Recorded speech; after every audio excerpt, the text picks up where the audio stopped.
Hello, everyone, and welcome on the public space. Today we have an exciting episode, and it's a lucky thing because if it had been one of these documentary episodes with Frame Game, I think I could not have held to the end. I am totally exhausted. I've done a complete move of all my stuff in this new apartment where I've installed the studio. As you can see, there's a kind of rock wall behind me that is a new thing that I've put together, and I've moved all of my things to come live here. So it's Ah, a new home in northern Quebec, even more north than I used to be. I'm moving north every year, and hopefully I can survive a nuclear holocaust. Frame Game, how are you doing? I'm doing great. Look at that background. It's talk about aesthetics. It matches the blazer. It complements the map. I'm digging it. Yeah, I worked hard to really choose a nice background. I didn't want to look like Bunty King with a green drape behind me, and I didn't want to look like Ben Shapiro with HD TVs behind me. Well, to be fair, no one wants to look like Ben Shapiro. So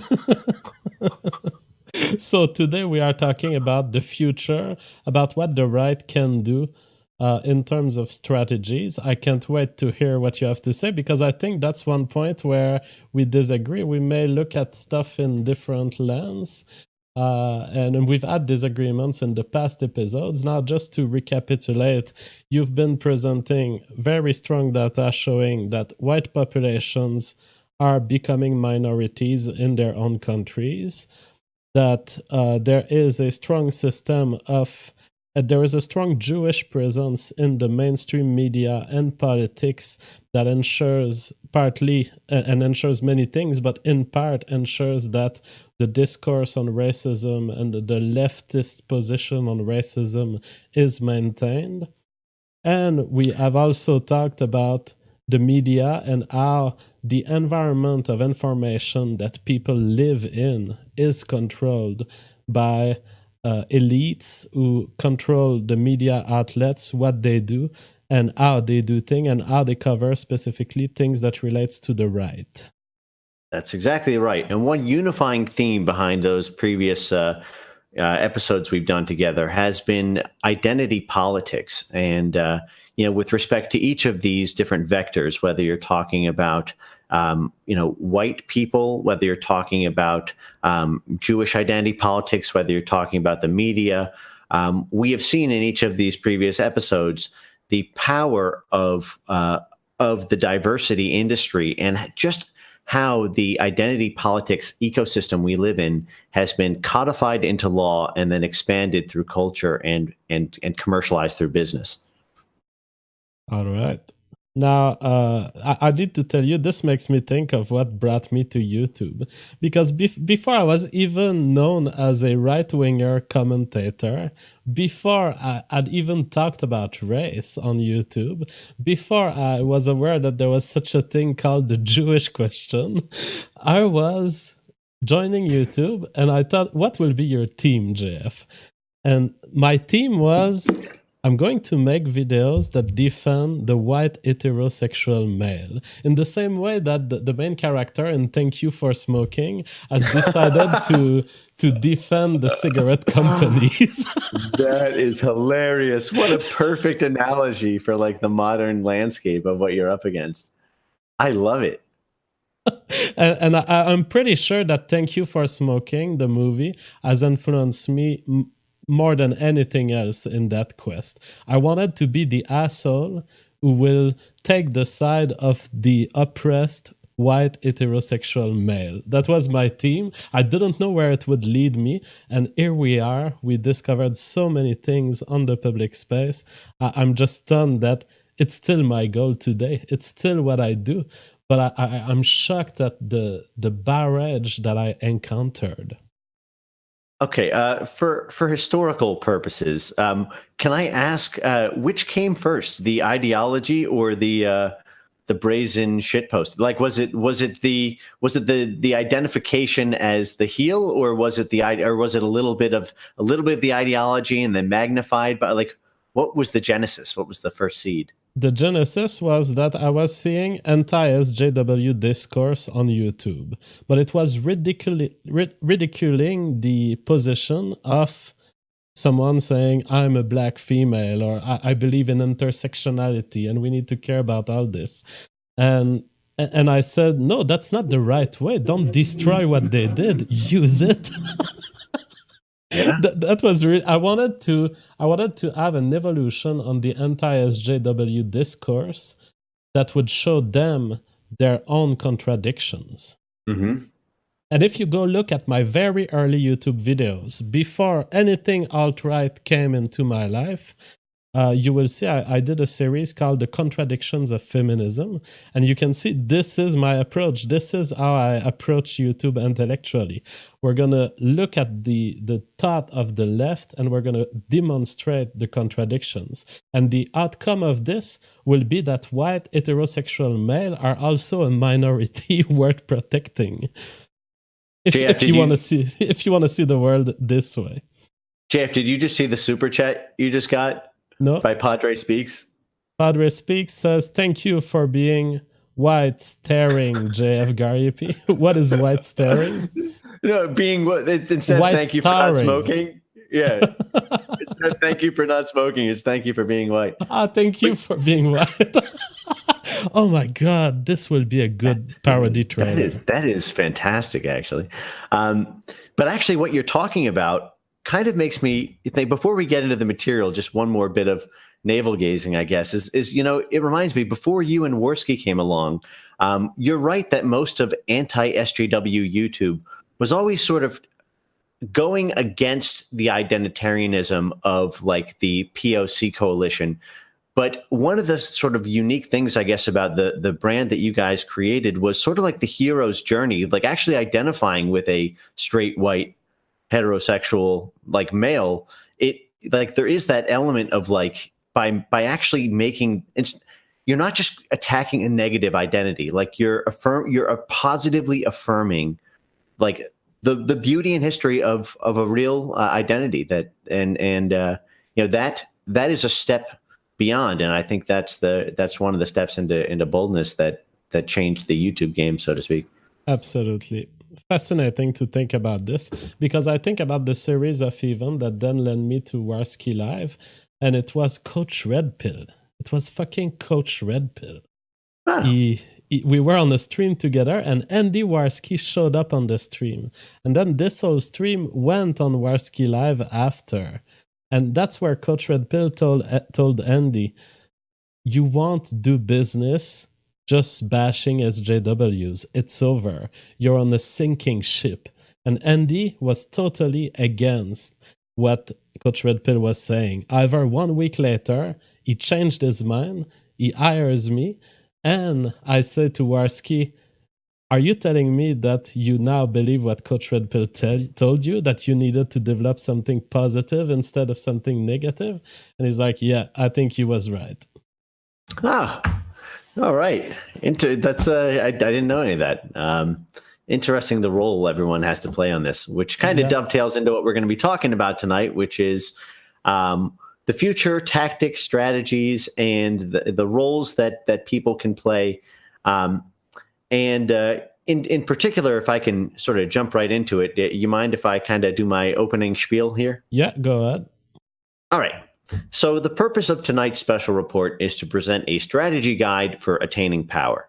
So this is not a comprehensive one. We're not going to have time to get into the super nitty gritty, but it's a broad overview of a theory of attaining power that I want to present, and you can take it or leave it. You can take portions of it. It is just a broad swath of ideas. I'm going to start out with the general theory behind it, and then we're going to get pretty specific, so that we're not just talking. Like these are all like actionable things. So my first preliminary note is that JF, that I have a different victory condition than many in the chat or you. As I've noted many times before, I am not a white nationalist. My victory condition is that white identity politics has achieved parity with cultural and legal parity with POC identity politics. And for me, those victory conditions really mean three things. White positivity is taught in schools and cinema instead of white toxicity. Marxist phrases like white privilege and white supremacy are as costly to people socially, financially, commercially, legally as the N word or the K word, and all legal doctrines applying racial preferences in any way whatsoever, or in any way limiting the freedom of association of American citizens to transact business or deal with private property are abolished in total. So that gets us, we may part ways after that point, right? This is a point I've expressed a number of times, but I think it bears repeating at the beginning of this. But I believe the following strategy guide is suitable for everyone in the nationalist coalition to unite behind until that glorious balance to the force is restored. And if at that point we become, the trains, sort of train rails get detached and it becomes one of these like alt-right, alt-light things that happened in early 2017, so be it. But I think everyone would be better off from that starting point than living in a world where I feel like there's nowhere to, like, for me, like this is not the world I want to raise my grandkids in the way it's going. And given what we've already covered to date, we are headed for a nightmare. I think there is an extreme sense of urgency in me to get to start this thing a rolling to the extent that I can do whatever I can, even though some people in the chat may disagree with my goals. But I think these are all pretty benign. I think those are great goals. These are also my goals. However, they are embedded in a system of goals that is much more complex and much more large. Of course, I dream of liberty. I dream of self-sustainability. But I fully agree with these goals. And the fascinating thing about these goals is that they are achievable in a lifetime and even in less than a decade, I would say. Yeah. Yeah, well, I mean, the less than a decade thing, is going to depend on what waves there are to crest, and that's another thing that we'll cover is sort of the subject of momentum, and how part of success is just being in position for. My grandfather has a saying, "I'd rather be lucky than good." And it was always kind of this, like, he'd always say it with this shit-eating grin, but the main purpose of it was to say that, being good is great sort of morally, but there's nothing quite beats a lucky break. And the best thing of all is to be as good as you can, so that when a lucky break comes along, you really, really shine. And I would say that is the reason that the contemporary modern nationalist right wing came about. It was because many disparate groups happened to be in position with the rise of Trump on the internet. And because they were all in ready position for when Trump came around, they were able to create a tidal wave of cultural influence. And that's everything from Gamergate to the Manosphere to, sort of the Alex Jones type like brand to, sort of the farther right elements of Fox News. You had the timing of Breitbart coming around exactly when he did. So we have a number of waves coming up, right? So we've got obviously the 2020 election. And that could be an election that is totally rife with identity politics, right? Some of the people who have flirted with throwing their hat in the ring from the DNC include Eric Holder, Kamala Harris, Howard Schultz from Starbucks. You have a lot of people who are just who make their bones calling white people racist and stirring up a lot of animus that way. And the people who are disenfranchised by that brand of politics are going to be looking for somewhere to turn. So to the extent that there's infrastructure in place, they will turn to, the philosophies that we on this show talk about. That would be probably the best outcome for the best possible branch for the alt-right right now would be to have an extremization of the left. Right. Within reason, right? There are certain forms of extremization that are, like, for example, the development of AI hate speech algorithms is sort of a running theme on my channel and you've picked up on this yourself. I think someone super chatted you in a recent episode and sort of made the claim that, that ultimately the left going too far is very good for us. And you pointed out that sometimes it can actually just cause a suicide. That the gaslighting can be so strong that instead of causing a reaction, it can cause people to give up. So that is definitely something to be out on the lookout for, and it's one of the reasons that we're doing the pioneering stuff here, trying to put out content all the time on this, because it's important to never give up, to always keep moving forward, and never let the bastards grind you down. Yeah, and what I meant was the extremization of the DNC, essentially the DNC losing its ground in the center and going further left. If the DNC was to begin acting like a blue-haired feminist, that would be a good opportunity to advance the kind of strategy you put here. Right. But we do, is it provided there's infrastructure in place that can take advantage of it. Because one of the ways, we'll go over that the Overton window shifts is when there is when the challenge dies down. That is one of the reasons that it's so effective to make such crazy statements the way the far SJW left does, is because you end up settling somewhere in the middle if you don't completely destroy them. You they end up anchoring you to an extreme, and it shifts the whole conversation. So it's very important that we stamp out people who are trying to abuse Overton window tactics. But this does get us to the starting point of the strategy guide is a sober reflection on where exactly we are, because a lot of people are going to take issue with the sort of start small nature of what I propose, and I want to the extent that you disagree with what we're going to go over in this stream, you'll have to disagree with my starting assumption here, which is that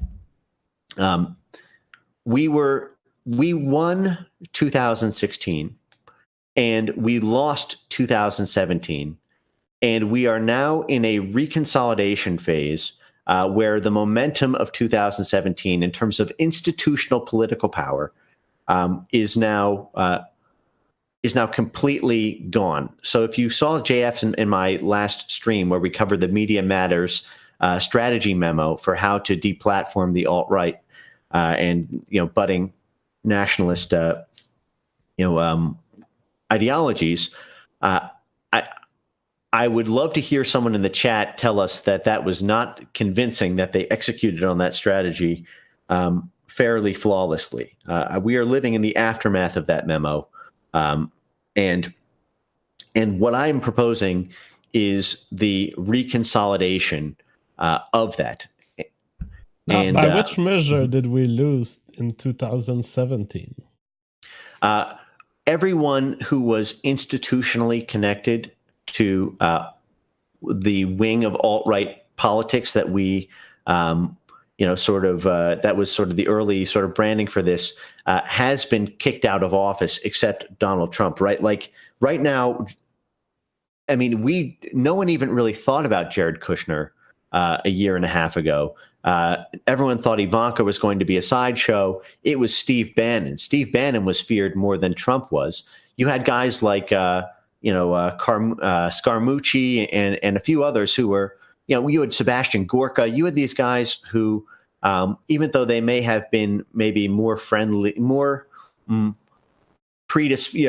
sort of beholden to certain Israel first causes than a lot of people in the chat may like. They were certainly very, they were hard-nosed and connected, at least, at most by 2 degrees of separation from the sort of far right think. And now they've all had to disavow formally and in terms of their associations. A lot of what I think people had hoped for positions to be filled in cabinet positions, executive positions, for cultural change to happen, at the local level in terms of your school boards and your city council, and it igniting something that would affect the cultural and political scene, that has not manifested itself. There are a lot of wins. I'm not trying to, this is not intended to blackmail. This is intended to be kind of let's sober up for a second, because the rest of this is going to be very white pilling.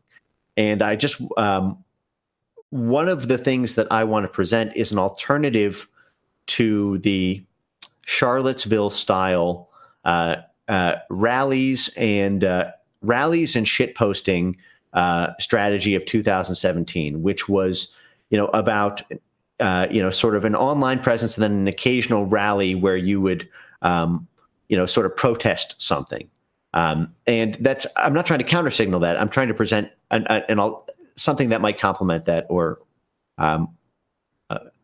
because I don't think we have the institutional power to execute that, to achieve the goals that those rallies are intended to achieve. So I can present a little theory on power here if you want, but I'll certainly. But I'll share some of my views on what you said. Now, today I was actually rebuilding stuff in my apartment, and I went to the hardware store, and I saw tiki torches there, and I thought, you know what? We need to improve the tiki torches march.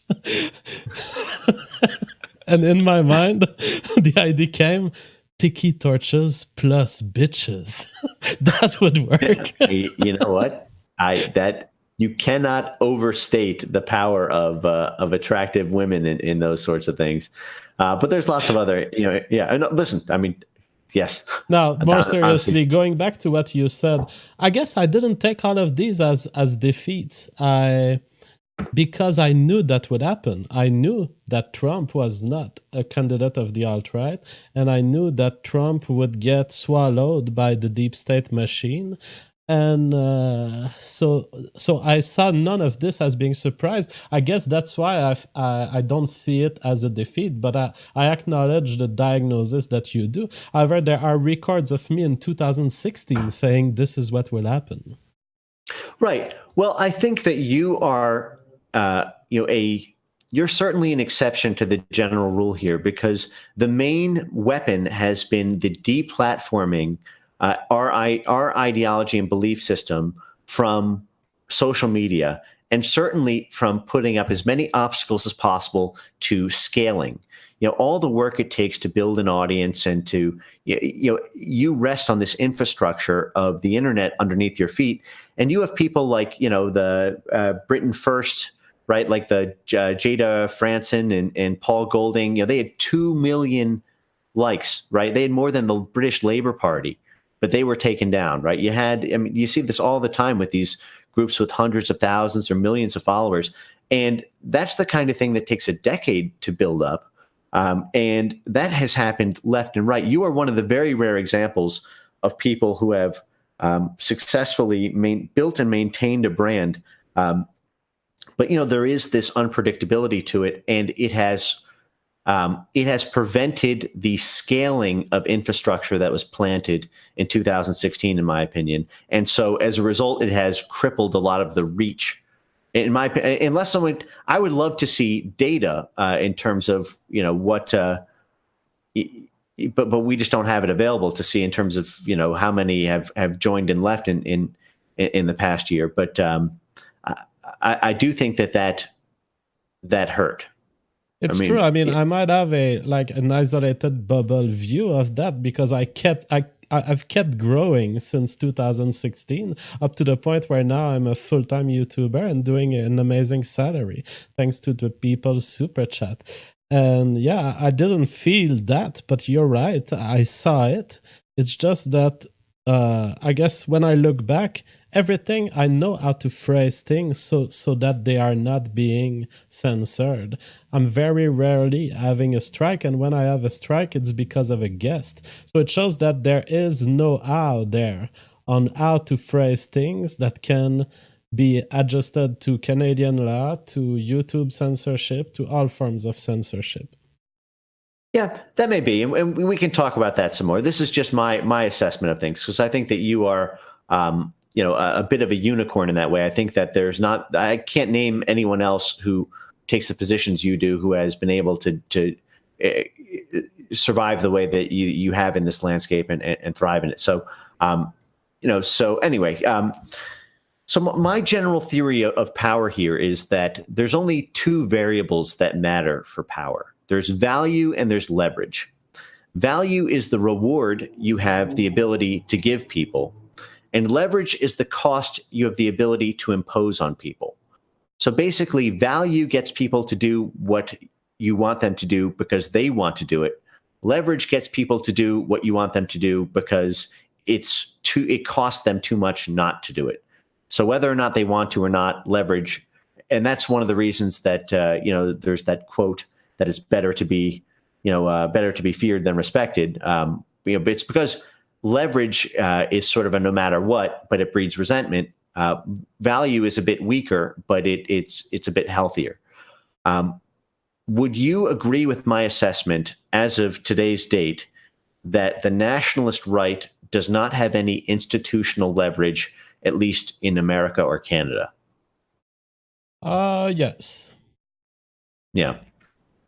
So I think there was the expectation that with the rise of Trump, that there would be the occupation within a sufficiently critical number of seats of institutional power that you would begin to see leverage accrue to nationalist philosophies where the same kind of rights that SJW ideologies have to just to really inflict harm on people, like that would be equalized in some way.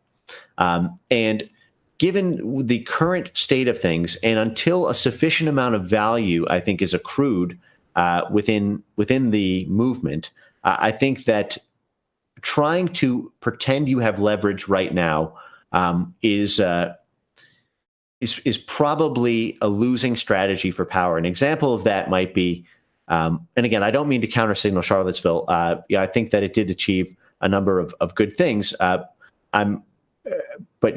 following on my line here, saying you will not replace us when you don't have any leverage to stop people from replacing you can make you appear weak without, like, it's not giving value to people. That is, it's not rewarding. It's trying to sort of gain power through the leverage track, right? And so this kind of gets to the carrot and the stick sort of long-term strategy. And I'm just going to get into that real quick, and then we'll get specific. Yeah, I might actually challenge this. I mean, the way I see it, this statement, "you will not replace us," is not so much a statement like "we will stop you from replacing us." It's more, it can be interpreted as a statement of the kind, we are part of the diversity and we are extremely motivated in maintaining our own existence. It might come from an activist part of the movement. That's fine. And I expect them to be more emotionally devoted to their message. And so personally, I'm not seeing it as as representing your hand as being stronger than it really is. Yeah, well, what I would say, I mean, I agree with what you're saying. What I'm trying to add into the mix is the element of dynamism. That is, that statement by itself is sort of the might makes right, the sort of stick sort of aspect of power. But that is amplified much more if you simultaneously have a parallel track in terms of your messaging, which is the creation of a moral imperative for justice for an oppressed group. That is, there's sort of a carrot and a stick aspect of it. And I've made this analogy before about the hard right and the heart right, and that having just one or the other, if you're just the hard right, it can make you appear kind of static, stilted, like a really small tent. And if you don't have the leverage to pull it off, you don't accrue allies. And so you don't really have people that you can band together with to create a successful coalition to win power. And if you just have the sort of heart right sort of justice for like the sort of carrot rewarding type thing, then you're just weak and you have no leverage. There's no backbone behind it. There's no spine. And so what I am proposing in terms of one of the general themes running through the strategies I'm going to cover is appealing to maintaining the first one, that is maintaining the kind of might is right, manifest destiny, sort of eyes on the prize in terms of being able to accrue power and leverage, power through leverage, but also supplementing it with strategies designed for sort of the heart right, like a little bit more of a moral imperative to normies who might not. There's lovers and fighters, right? Like sometimes a fighter isn't going to fight until he feels the love first, and I think there are a lot of people who might attend rallies if they had first attended festivals or other things that were more based on a celebration of common roots, of arts, of community, something that's more festival instead of rally. And then once they're sort of in the funnel, so to speak, they may be better on both fronts. So that's sort of what I'm getting at here. Another analogy is kind of good cop, bad cop. In this. To be clear, are you trying to win democratic power? And what would it look like to you? Because there are various strategies that are relevant and others not. If we're talking, are you talking about having a strong alt-right component in the Republican Party? Are you talking about electing individual candidates? Yes, that's part of it. But the main focus is neighborhoods. So one of the running themes here is to be translocal. So maybe I'll just go through a few of the direct tactics and strategies, and then I'll sort of return to general theory, after we've gone through a few of these. All right. So one of them, is sort of like the Tyler Durden strategy, right? So, there's in Fight Club, the way that Tyler Durden set up the fight clubs was through weekend trips every weekend to a new city, to a new zip code, getting a couple guys together and setting up a little cell, and then getting on a plane and flying to the next place. And this is I call this sort of like the Tyler Durden strategy, because there's a lot of let me just go through some basic structures about what this would look like. Okay, so you have all of these, by the way, rely on an element of leadership stepping up in a way that is more centralized than there was a big debate about a year ago about centralization versus decentralization. And at the end of the day, there's no such thing as fully decentralized, right? There's always going to be people who emerge and people underneath, and there's always going to be bottom up, autonomy and things like that. But what you're really sort of creating are independent organizations that are affiliates. That is, they operate by themselves, but they are part of a broader national network that they can rely on, that they interface with, that they report to. Usually, I propose on sort of a quarterly basis. And another way to sort of think about this is the people who are leaders are professionals, and this is something that is a bit of a divergence from the kind of just sort of talking online thing. But there are a lot of people who are involved in the movement who do this full time, who have this is their life's passion. They are professional about what they do. And so this would be basically one degree above that, where they're also sort of treating the ideology as a product that they are professionally accountable to, to selling in a way. I mean, without putting it so crudely. But essentially how this would look like is this. You draw a heat map of favorable zip codes based on polls and forum data. And there's an easy way to compile this, whether or not you can do this, based on forums. You can do this based on looking at the geographic data from who visits your website. You can run Twitter polls. It's you can just, people kind of also have a general flavor for this. But you pick what the most favorable zip codes are, and then you assign a leader to each zip code, essentially. And it's an honor to be a leader in that way. And I also think that to the extent that there's capital to support it, that they should be paid at least something nominal, so that leaders begin to see this as a profession. And the reason I keep stressing profession is because right now there's more professionals covering the alt-right just in media than there are professionals who are actually propagating like nationalist philosophies. Like if you combine the beat reporters from BuzzFeed and Vox and HuffPo and NY, like that's more than people making a living off of like content production or leading like in nationalist philosophies, period. And Yeah. you need full-time professionals, and part of that is you're making your money doing it, and you're being compensated accordingly, but you treat it as having gone pro. And so I can get into what the how that sort of zip code strategy works like in more detail, but I'm just going to run through a high level of a few other sort of strategies and tactics. So another is a business network, a sort of nationalist industry, which is sort of a web of affiliated mom and pop shops, whether they're pizza parlors or plumbing things. And you start as small as you need to, connect them into the local network, offer discounts. Basically, it's like an AARP or like a NRA membership, right? So you know how if you member of the NRA, you get like a little discount on flights and like little things, right? Anyone who's a part of the network, you get discounts nationwide.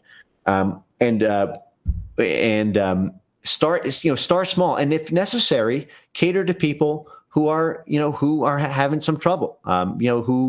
Who there's a lot of people who would be good allies, but sometimes it's just getting it when the timing is right. And part of that is knowing what's going on in your neighborhood, and that's why it's very helpful to have both a national organization and these local chapters where you are treating as KPIs, that is key performance indicators, community relationships.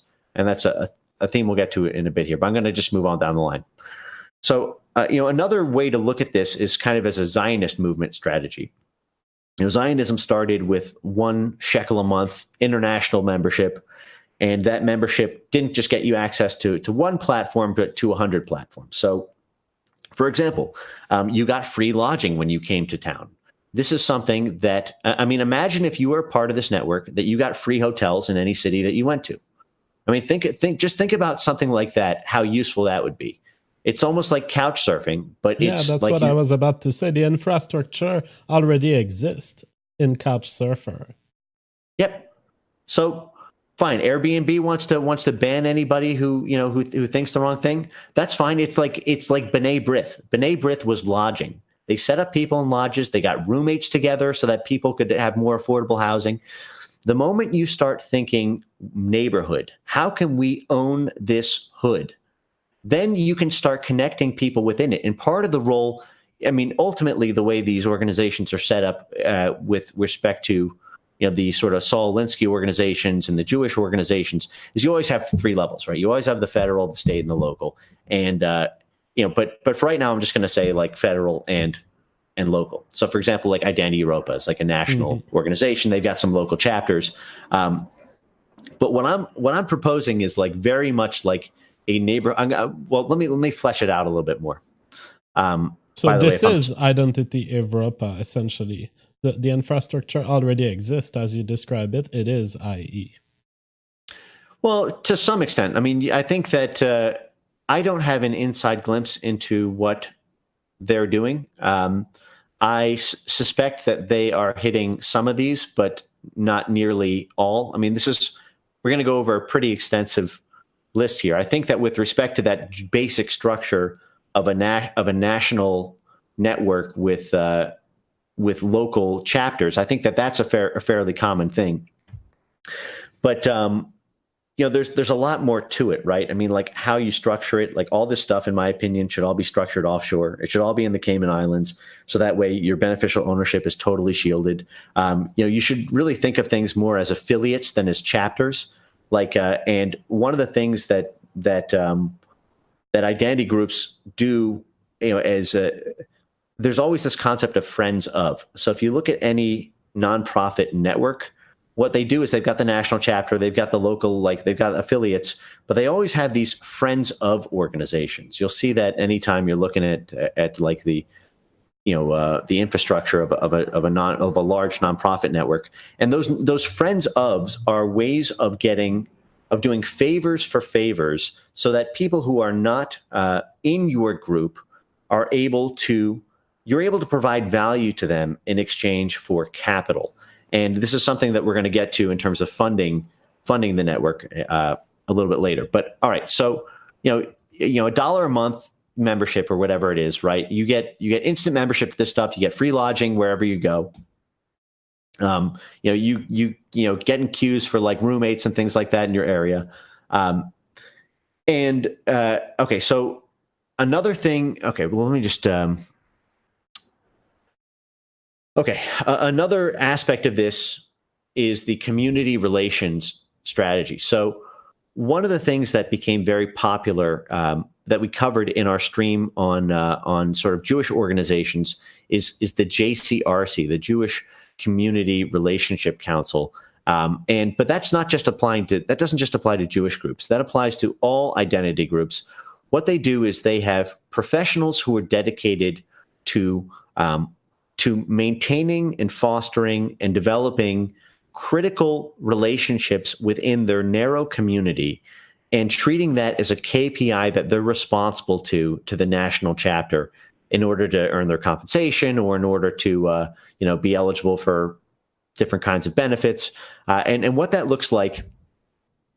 You mentioned KPI. What is it? That's a key performance indicator. So it's so it's a measurement of success or failure. So one of the things that's very important to scale organizations is to have concrete yeses or nos. It's something that I think is very lacking right now in the current infrastructure. Is you don't really know if you've won or lost a particular culture war. There are no lists of demands, right? Like you don't see the 10-point bullet point list of outrageous demands that in white identity movements that you see in literally every other movement. Part of that, I'd like to believe, is because of sort of the sort of noble unwillingness to like extort people through extraordinary demands. But the other part of me thinks a lot of it is just laziness, and not like nobody sitting down and actually writing out what the 10 things are and making it really precise. The great part about having a crystal clear list of demands and a different one for each neighborhood is that it gets you in the mindset of a problem solver. So one of the reasons that I started out by talking about the cultural losses of 2017 is because I want people who want to step up as leaders, who want to change the world, to think a little bit less manifest destiny in terms of their ideology on the street, and a little bit more like a problem solver. So if you look at how any identity movement has ever taken off, it is always through doing favors for people and getting favors in return, and always be solving other people's problems, but accruing some capital at the end of it, whether that's financial capital, whether that's agreement that someone's going to vote a certain way. And even if it's super local, even if they're going to vote this way on the school board, they're going to vote this way on the city council. So one of the responsibilities of a zip code leader would be to identify certain strategic relationships, like who is on the school board, who is in the city council, who is in the church, what is my relationship? Can I get a relationship with this person? Can I do this person a favor?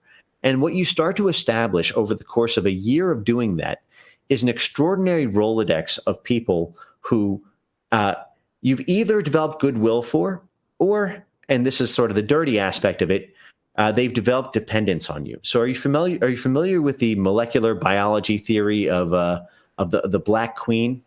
No. Okay, so here's a cool link. So this is sort of a play on the Red Queen theory, the Matt Ridley book. It's like an evolutionary psychology book that was really popular. I just put a link in the lobby if you want to pull it up. I think it's instructive, because this is something that is a real critical part of the philanthropy circuit, which is so the Black Queen hypothesis is an attempt to explain the loss of function that organisms experience. That is, organisms, and you might be able to explain this in finer detail than me, but basically lose genetic function over generations when they are in a symbiotic relationship with another organism who serves that function. So there are a lot of theories for why this happens, but the general idea is if a symbiotic organism is taking care of something for you, you will lose the ability to do it yourself over successive generations of selection pressure. Absolutely. Okay. So I know I know theories that are in line with this, but I had never known about it under the name the Black Queen hypothesis. But it's very much in line with the extended phenotype of Richard Dawkins. He's covered that. And yeah, it totally makes sense. Personally, I add my own name for this idea, which is I call them phenotypic umbrellas, which because it comes from a thought experiment where I say, suppose that you are a creature that cannot sustain rain. However, you have access to an environment where there are free umbrellas just underground, and you can pick them, and it covers you for the rain. And I say phenotypic umbrellas are the kind of environmental stimuli that will lead you not to grow hair, not to evolve hair or stuff that would protect you from the rain, because there's something so easily accessible in your environment to protect you. Right. Yep. So this is something, there's a lot of great examples of this in identity movement history. I mean, this is things as basic as fundraising. Like it was very common for sort of Jewish fundraisers to sort of, philanthropically perform the role of fundraisers for Black movements, and then a generation later, there's simply no one in place who's able to perform that role within the Black coalition, so they become dependent on Jewish organizers. A similar thing happened with respect to the FBI and its extremist training. So basically, the ADL would do all of this free work for the FBI for like 30 years, and it compiled databases, it would share it with them. In Grant Smith's book Big Israel, he chronicles how the FBI didn't want this from the ADL. They were like, please stop giving us all of this information. But occasionally it would be useful. And the ADL was just always so on top of keeping the FBI in the loop that when the FBI started experiencing budget shortages, they started apportioning personnel into other departments. And then suddenly, within a decade, it was like the ADL was running the extremism, and sort of hate watch portions of the FBI. Acts of kindness to dominate territory. Yes. Wow. And that is the weaponized philanthropy strategy. So, these are, but the key to it is it's done consistently. It's done without demand for, it's done unconditionally in the beginning, at least. And it is done while simultaneously maintaining community relationships with key influencers in your neighborhood. So, if you went for, if you're a part of, whatever, the Heart Right Foundation, whatever it is, like, that you want to call your local chapter, or your local, not even chapter, because they're autonomous. This is an important thing. And this is something Alinsky stressed. He always said, organizations, not movements. Like everything is autonomous, and it needs to have its own sort of, it can call on the network, and it has certain responsibilities to the network, but it also has its own incentive to do well. Like, they are independent in that way. So, but they take the talking points from so there's that negotiation sort of between national and local. But you really are the leader of your neighborhood. If you wanted to step up and be that, take on that role. Anyway, so I was talking about philanthropy there, but an example of that is, if you are doing morning runs, right, and you are, like, for example, Identity Europa has they do these runs where they pick up trash, right, it's very important while you're doing that, to send a weekly message to whoever's the head of the Department of Sanitation. Send a basket of flowers. Make sure they know your name and they know that you're the reason that they don't need to allocate resources to this neighborhood. And over time, that will create dependence. Dependence gives you leverage. Leverage gives you power. Now, you're also creating value along the way. So you're attaining leverage. That is, you're attaining, because leverage is the ability to harm someone for not doing what you want them to do. So, for example, like if there was some vote on city council and your coalition wanted to vote one way, and there were people in the sanitation department who had a guy who wanted to go the other way, you suddenly have a negotiating chip, right? And you do this with everything. Okay, you do this with everything. You do this with education. You do this with every high school, every middle school, every wrestling team, every soccer team, every chess club. You do it with, you do it with the local hospitals, and your KPIs that you report up, whether or not you succeeded or failed that month or that quarter when you have to do your report, which is what you're getting paid to do, is what did you foster this? Did you develop this relationship? Did you maintain it? And you can even scorecard it. That's exactly what the APAC does. It's what ADL and Simon Wiesenthal Center do. And you have, so that way everyone knows who's in leadership, what is the state of these things. And what this allows you to do is have all kinds of really, first of all, you don't need to be connected to the national organization to do this. And this is where sort of the beauty of this organization structure comes up. The thing that is distinctly my ethnicity about, I say this meaning well. To me, it's a badge of honor. Other people may see it another way, but there is, in these kinds of networks, it is often essential to have a throwaway intermediary organization that does all the talking between the local and the national, such that there's no direct line of communication between the two. I know this seems like a lot of setup, guys, but unfortunately, this is how the world works. Trust me, I've seen enough of these, and not just that. Like, think about any big charity you've ever heard of. Think about the Clinton Global Initiative, right? Think about the Koch Foundation. Think about all. This is the way it works. And if you're not willing to play ball on this, and you think you can just charge on out and preach the gospel without getting influence first, you're going to keep getting what you've been. I don't want to put it that way, but I think that I want to float these ideas for people to think professionally about this, because it's like it's amazing to me that no one is doing this. I mean, it's just. I'll tell you my first reaction to everything you say. First, it's fascinating. I get to understand a part of the world which I discarded all my life. All my life, I've seen these evil ors in academia coming to me and explaining to me that they wanted their fucking pamphlets about bike security.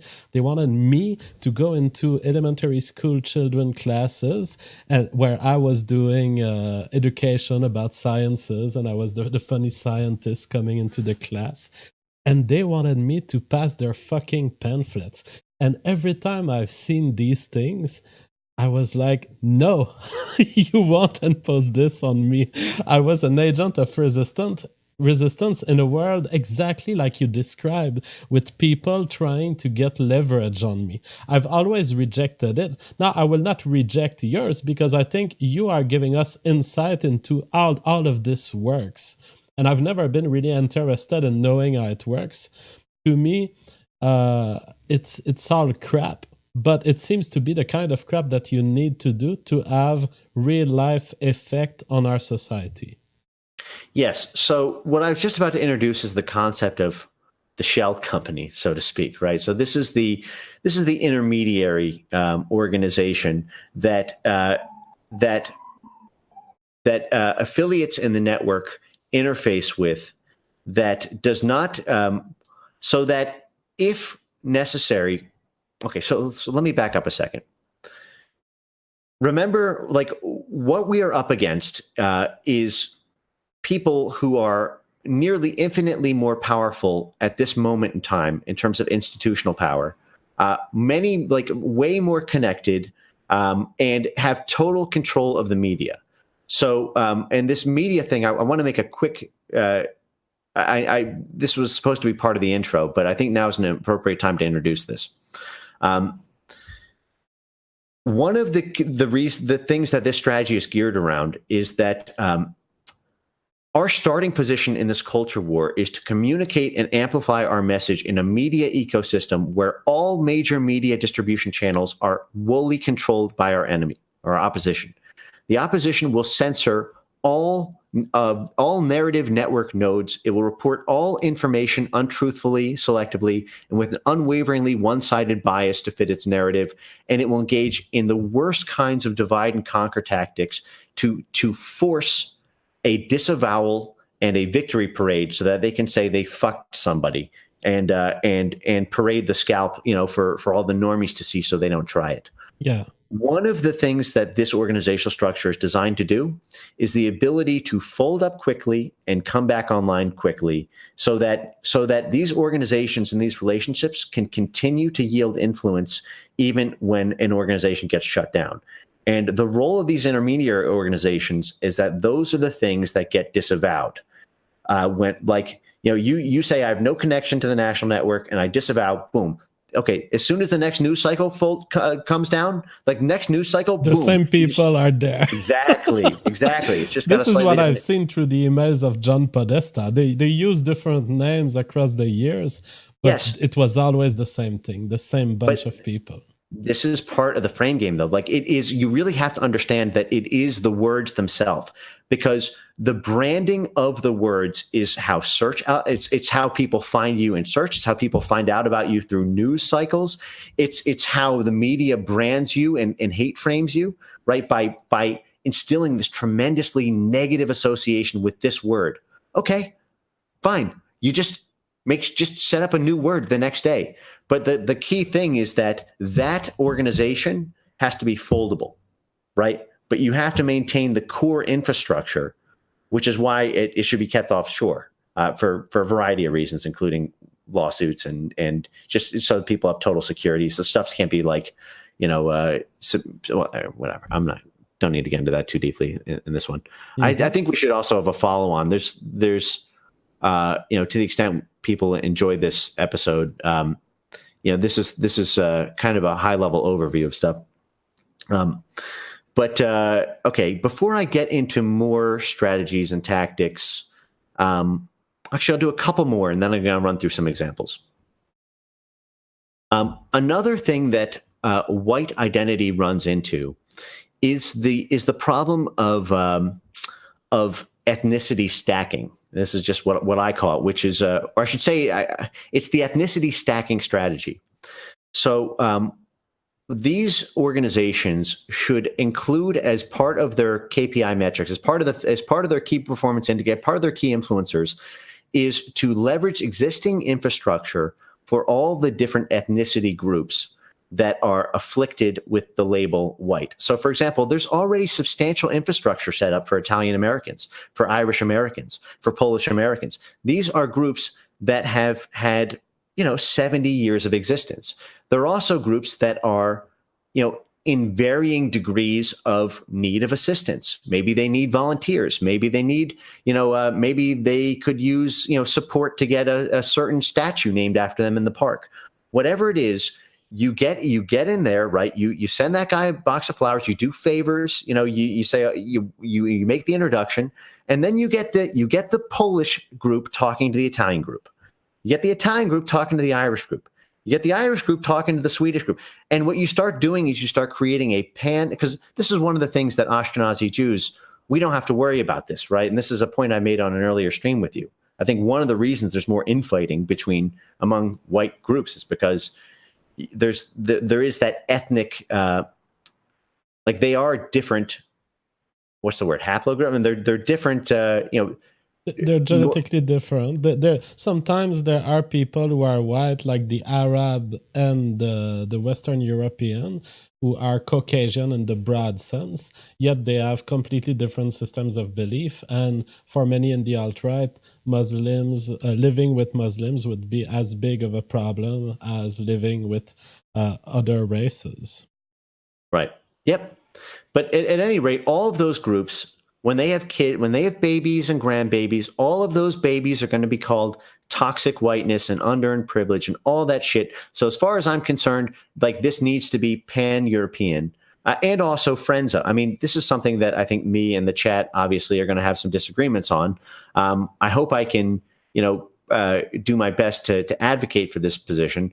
But I do think that there is that, like, you cannot overstate the power of Friends of. I don't know any organization, including 1930s Germany, for those who are into that stuff, that ever got through without being part of a broader coalition of friends and allies. And I'll go through some case studies of that later.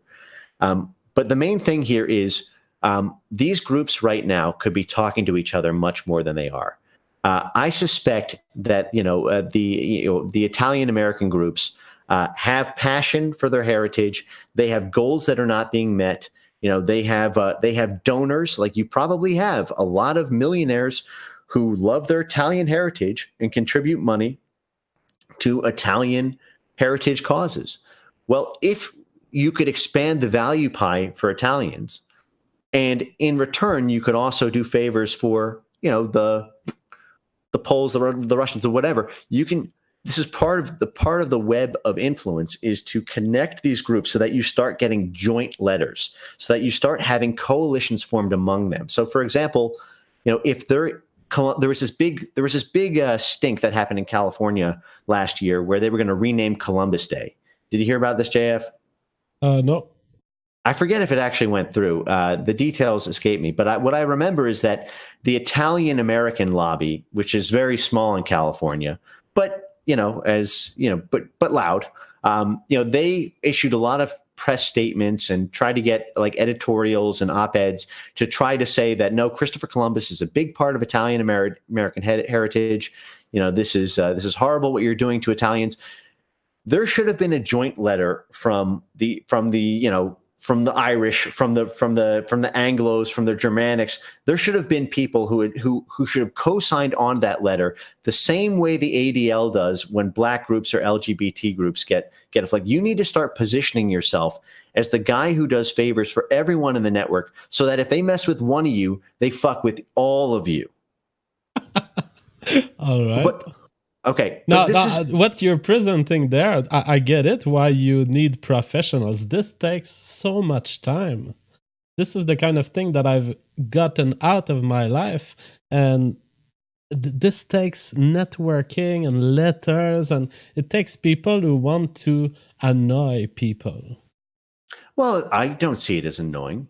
I mean, you're preaching the gospel. You're saving the world. And if you believe in the vision, of what'll happen if, man will never reach the stars, as we covered in our earlier videos. I like it. I'm not criticizing, by the way. I'm saying the kind of person who will do that stuff will be writing letters 24 hours a day. That they will just wake up, they will be writing letters, and they will retry when it doesn't work. And no, JF. Okay, I'm sorry. I don't mean to cut you off. Let me just get in one thing, and then I'll shut up. They're part of a gang. It's not you, right? You have your job that you are uniquely great at, right? That's a very different skill set than a biz dev type. And also you've got a lot of people who are retired, who are sort of like they're 50. I mean, people message me and they're like, sort of nearing retirement. They're scared about the world for their grandkids. They have relationships. They have networks. They have time, and they also have retirement money. They can do this. And not only that, it's fun when you do it as a group. If your Friday night get together is you meeting with 7 guys at the house and doing all this stuff together, and in between you can play, whatever, Fortnite or whatever it is, like it becomes something bigger than yourself. You're on a mission from God. Like this stuff can be very fun. like It's pitching true. this. There's lots of people who don't make YouTube videos, but they are looking for something meaningful in their life.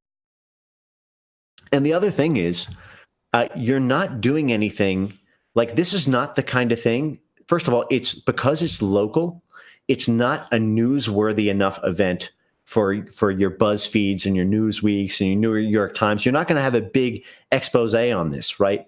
It's a shitty news story. Oh, some guy at the student council was connected to some organization that was connected to some organization that was connected to some organization. Your eyes glaze over. It's one of the reasons that these other groups get away with this, because of the way it's structured. But you need to get in the game. And the other thing is, this stuff becomes financially rewarding once you have the right sort of influences. And again, if you are independent, autonomous, and not linked to the national network, so to speak, and can easily disavow, you can do revenue streams a bunch of different ways. First of all, you can do a revenue share as part of the national membership. But then, you can, there are all sorts of ways that you can pool together. I can get into that another time. But, if you have 10 guys in a neighborhood who are getting together every weekend to do this, in a year, you would be shocked. You will run that town, because the only other people who think that way are the people who currently run it, and most people don't want to put in the effort. But you put in that effort. That's how you do it. Anyway. Very interesting. Maybe before we move to the next point, I will read some super chats. Augusto Pinochet sends us $50, and he sends his favorite helicopter sign. Tanst99 sends us $50 again. Spread the anti-white meme, boy. Prime Game is a godsend.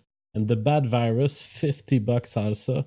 Question for Patrick. I think that you are asking for Patrick Little.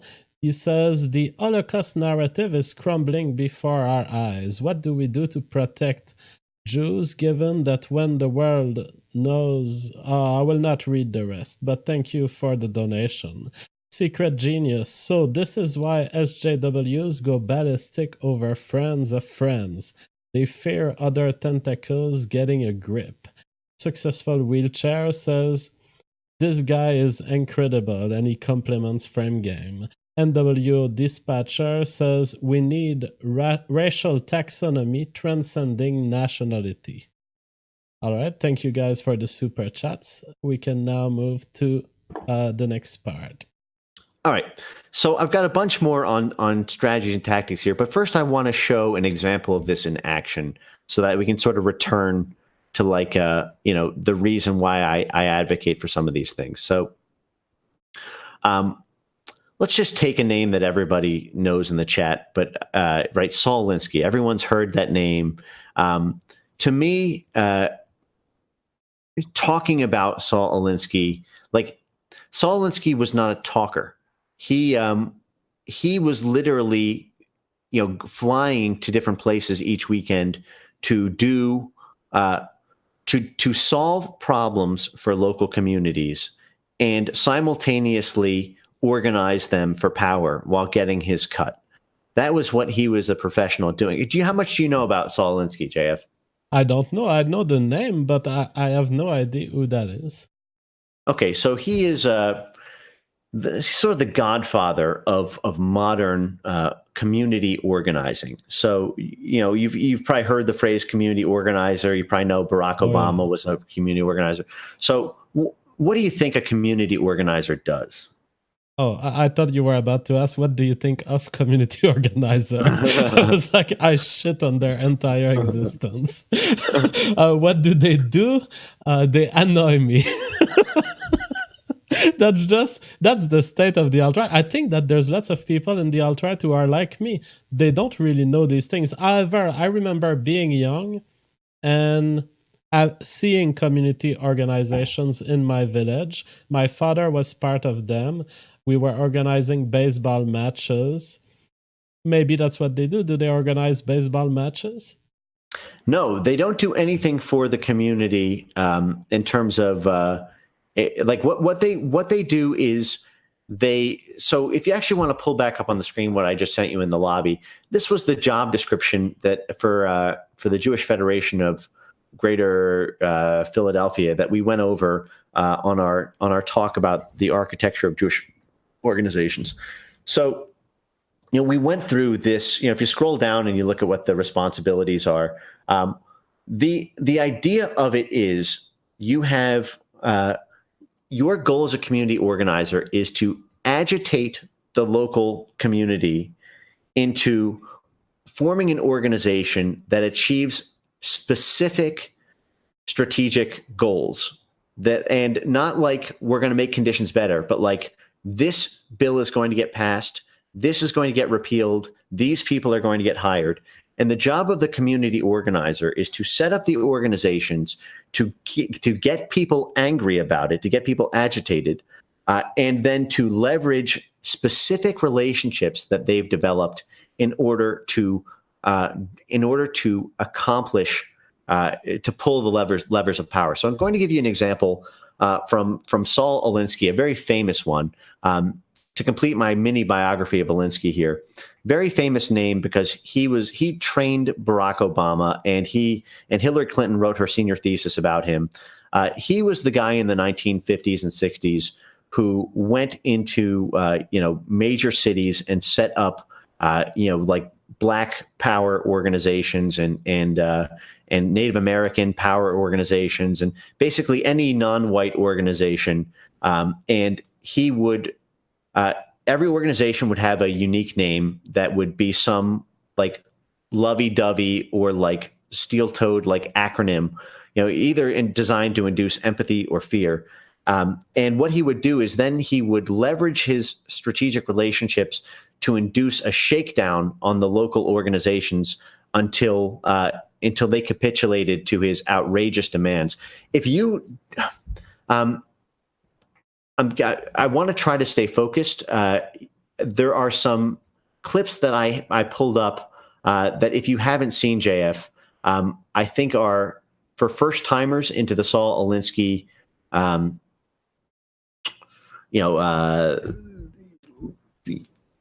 history. I think it's important to see them. I think it's going to be very red pilling to a lot of people. But I want to check in with you and kind of check the pulse. How are you doing? How's the pace of this? How are we in terms of time? We will touch any subject you want to touch. There's no time limit. Now, I will say before you give me that link, there's a $50 super chat from Halsey. He says, I sent you a DM. You get shekels whether you read it or not. So I decided to read it. And Halsey is saying, JF, we need you on Warski Live. There's a debate going on right now. We need you to join. If you want, do you want me to just play these Alinsky clips? I actually think that would be hilarious. How about I just play these Alinsky clips? You can hop on Warski, and because there's like about 5 minutes of video here that's really kind of amazing. I'm not going to go on Warski Live. We will listen to the Saul Alinsky clips. And my message to Andy is, if you want me back on Warski Live, it's $100,000 deposited in advance for the year. That's awesome. Or you send Halsey over here. All right. So. All right, let's look at these clips. So I am going to send you. So let me give you the context of this, because this is Saul Alinsky. This is a thread that I did about like 10 months ago on what I call the voltage theory of victimhood, which is basically it's not thinking of victimhood as a bad thing, but as a good thing. And this Native Canadian Indian tribe called Saul Alinsky to get him to come to the reservation and try to get Alinsky's thoughts on how they could win power against the white establishment. So there's a series of about 4 clips here. If you want to play them, here's Alinsky's response. Now watch, he's testing them out right now to see how serious they are about getting power. All right, you will not be hearing them, but the crowd will be hearing. I'll know when it goes off. Yeah. There's no such thing as usual patterns. Every pattern is just cut to fit the particular situation you've got. There are certain common things, and these are the things I'm looking for, the common denominator. One thing being that people must want something. And if they don't want it, then you induce the appetite for it. You can't very well want strawberry shortcake if you've never eaten strawberry shortcake, you know. You at least get the flavor and the taste around. And also you start pointing out that other people have so much strawberry shortcake that they throw out half, but you don't even have any. You know? I mean, you start agitating. All right, so we've watched the first, we watched the second one now. Yep, here you go. And that Indian Act determines the kind of roles that we play in Canadian society. And that Indian Act wasn't produced by Indians, but was produced by white people for Indians. Now, it takes the Canadian people to change an act in Parliament because we have no Indians in Parliament. It's all white people in Parliament. So we have to convince white people to do things for us, and this is where we get balled up. I think the things that you want to get, the so-called positives, you take it, but instead of calling it being corrupted by white man's operations, you say, well, Medicare was something we always had in the Indian tribes. Social Security we always had in the Indian tribes and so forth. And you take these things and you stitch them. You reach far out for them in a sense. You stitch them into your own culture and you say, these were ours. And the white man developed them in a different form.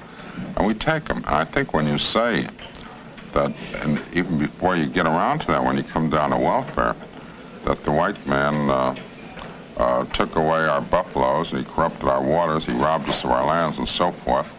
And therefore, instead of our taking welfare from, literally being beggars and saying, give us, support us, you know, which is what the situation when you're on welfare. You construct a whole rationale about how, since all this has happened, the white man now becomes like nature.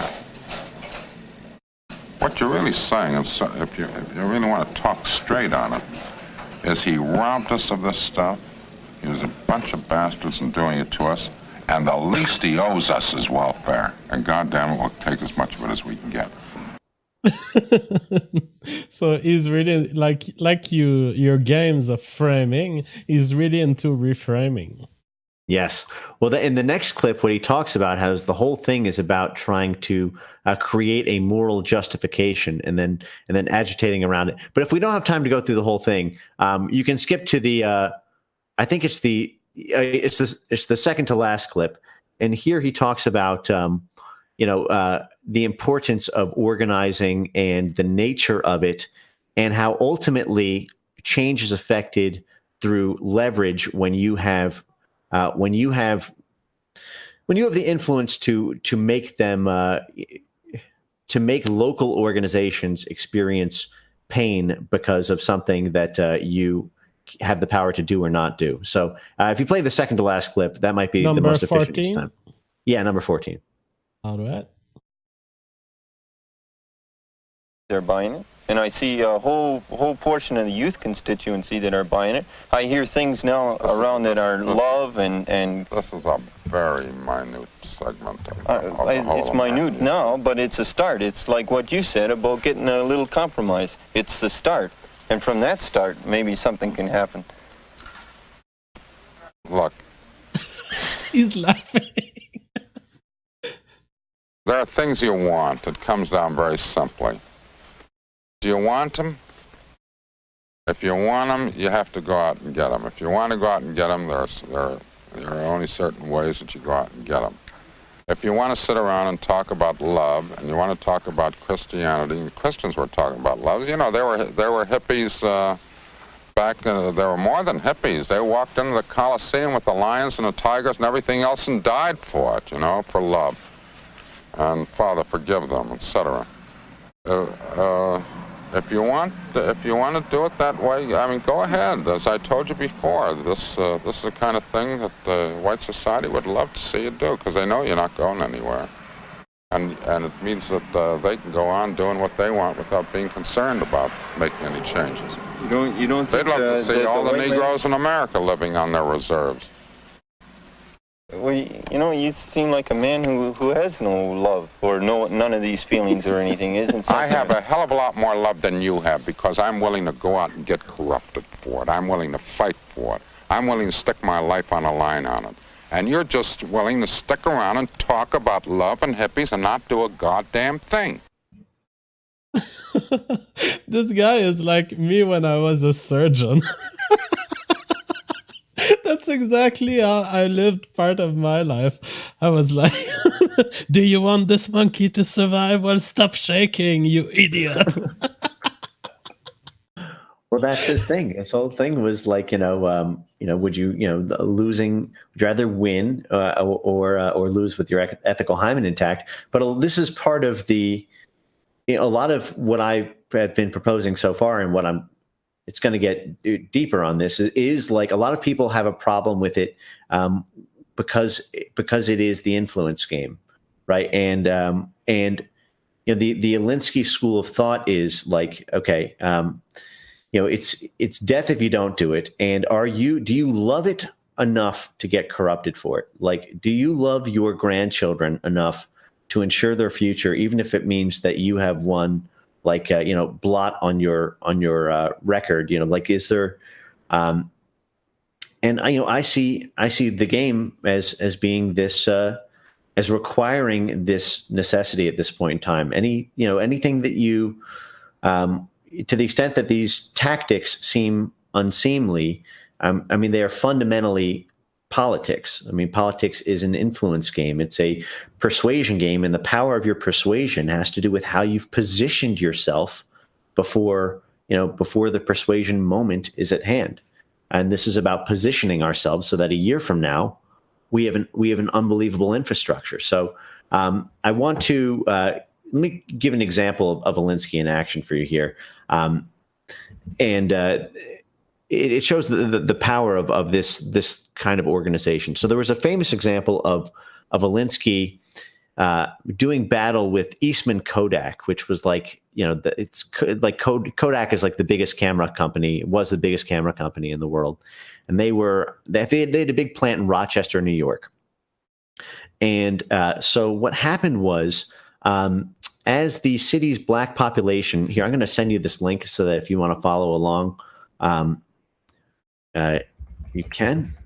In fact, I think that would be good. All right. It's a really fascinating story, and I think once you've internalized it, you can. I just put it in the lobby. This is in his own words. An interview that he did with Playboy magazine about it in 1972. But I will be going through a combination of in his own words and some summaries of it. He did a fart in? Yes. Well, he threatened to do a fart in on the local Philharmonic Orchestra. It would be technically legal, but he would basically, like, he came to town with the objective of negotiating an agreement with Eastman Kodak so that they would hire more black workers. That was the demand, basically. So what happened was, the white population, this was in the aftermath of the race riots in 1964. Okay. And as he tells it, the predominantly white liberal church clergymen in Rochester, New York, sent a personal invitation to Saul Alinsky and his organization to come to Rochester and organize the black community so that Eastman Kodak would start hiring more black people because they had a black unemployment problem. Okay, so you have the white liberals reaching out to Alinsky saying, organize the blacks, get them to really fight against Eastman Kodak because we have a real unemployment problem with the black population. So what Alinsky does is he said he'd come, but he needed a personal invitation from the black community itself. And he says at first there seemed little interest in the ghetto for organizing.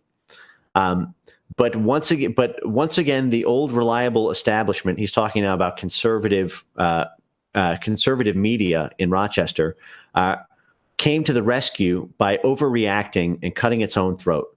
The minute my invitation was made public, the town's power structure exploded in paroxysms of rage. The mayor joined the city's two newspapers, both part of the conservative Gannett chain, that was a big family newspaper chain, denouncing me as a subversive hate monger. Radio station WHAM delivered 1-minute editorial tirades against me and told the ministers who'd invited me that from now on they'd have to pay for their previously free Sunday morning airtime.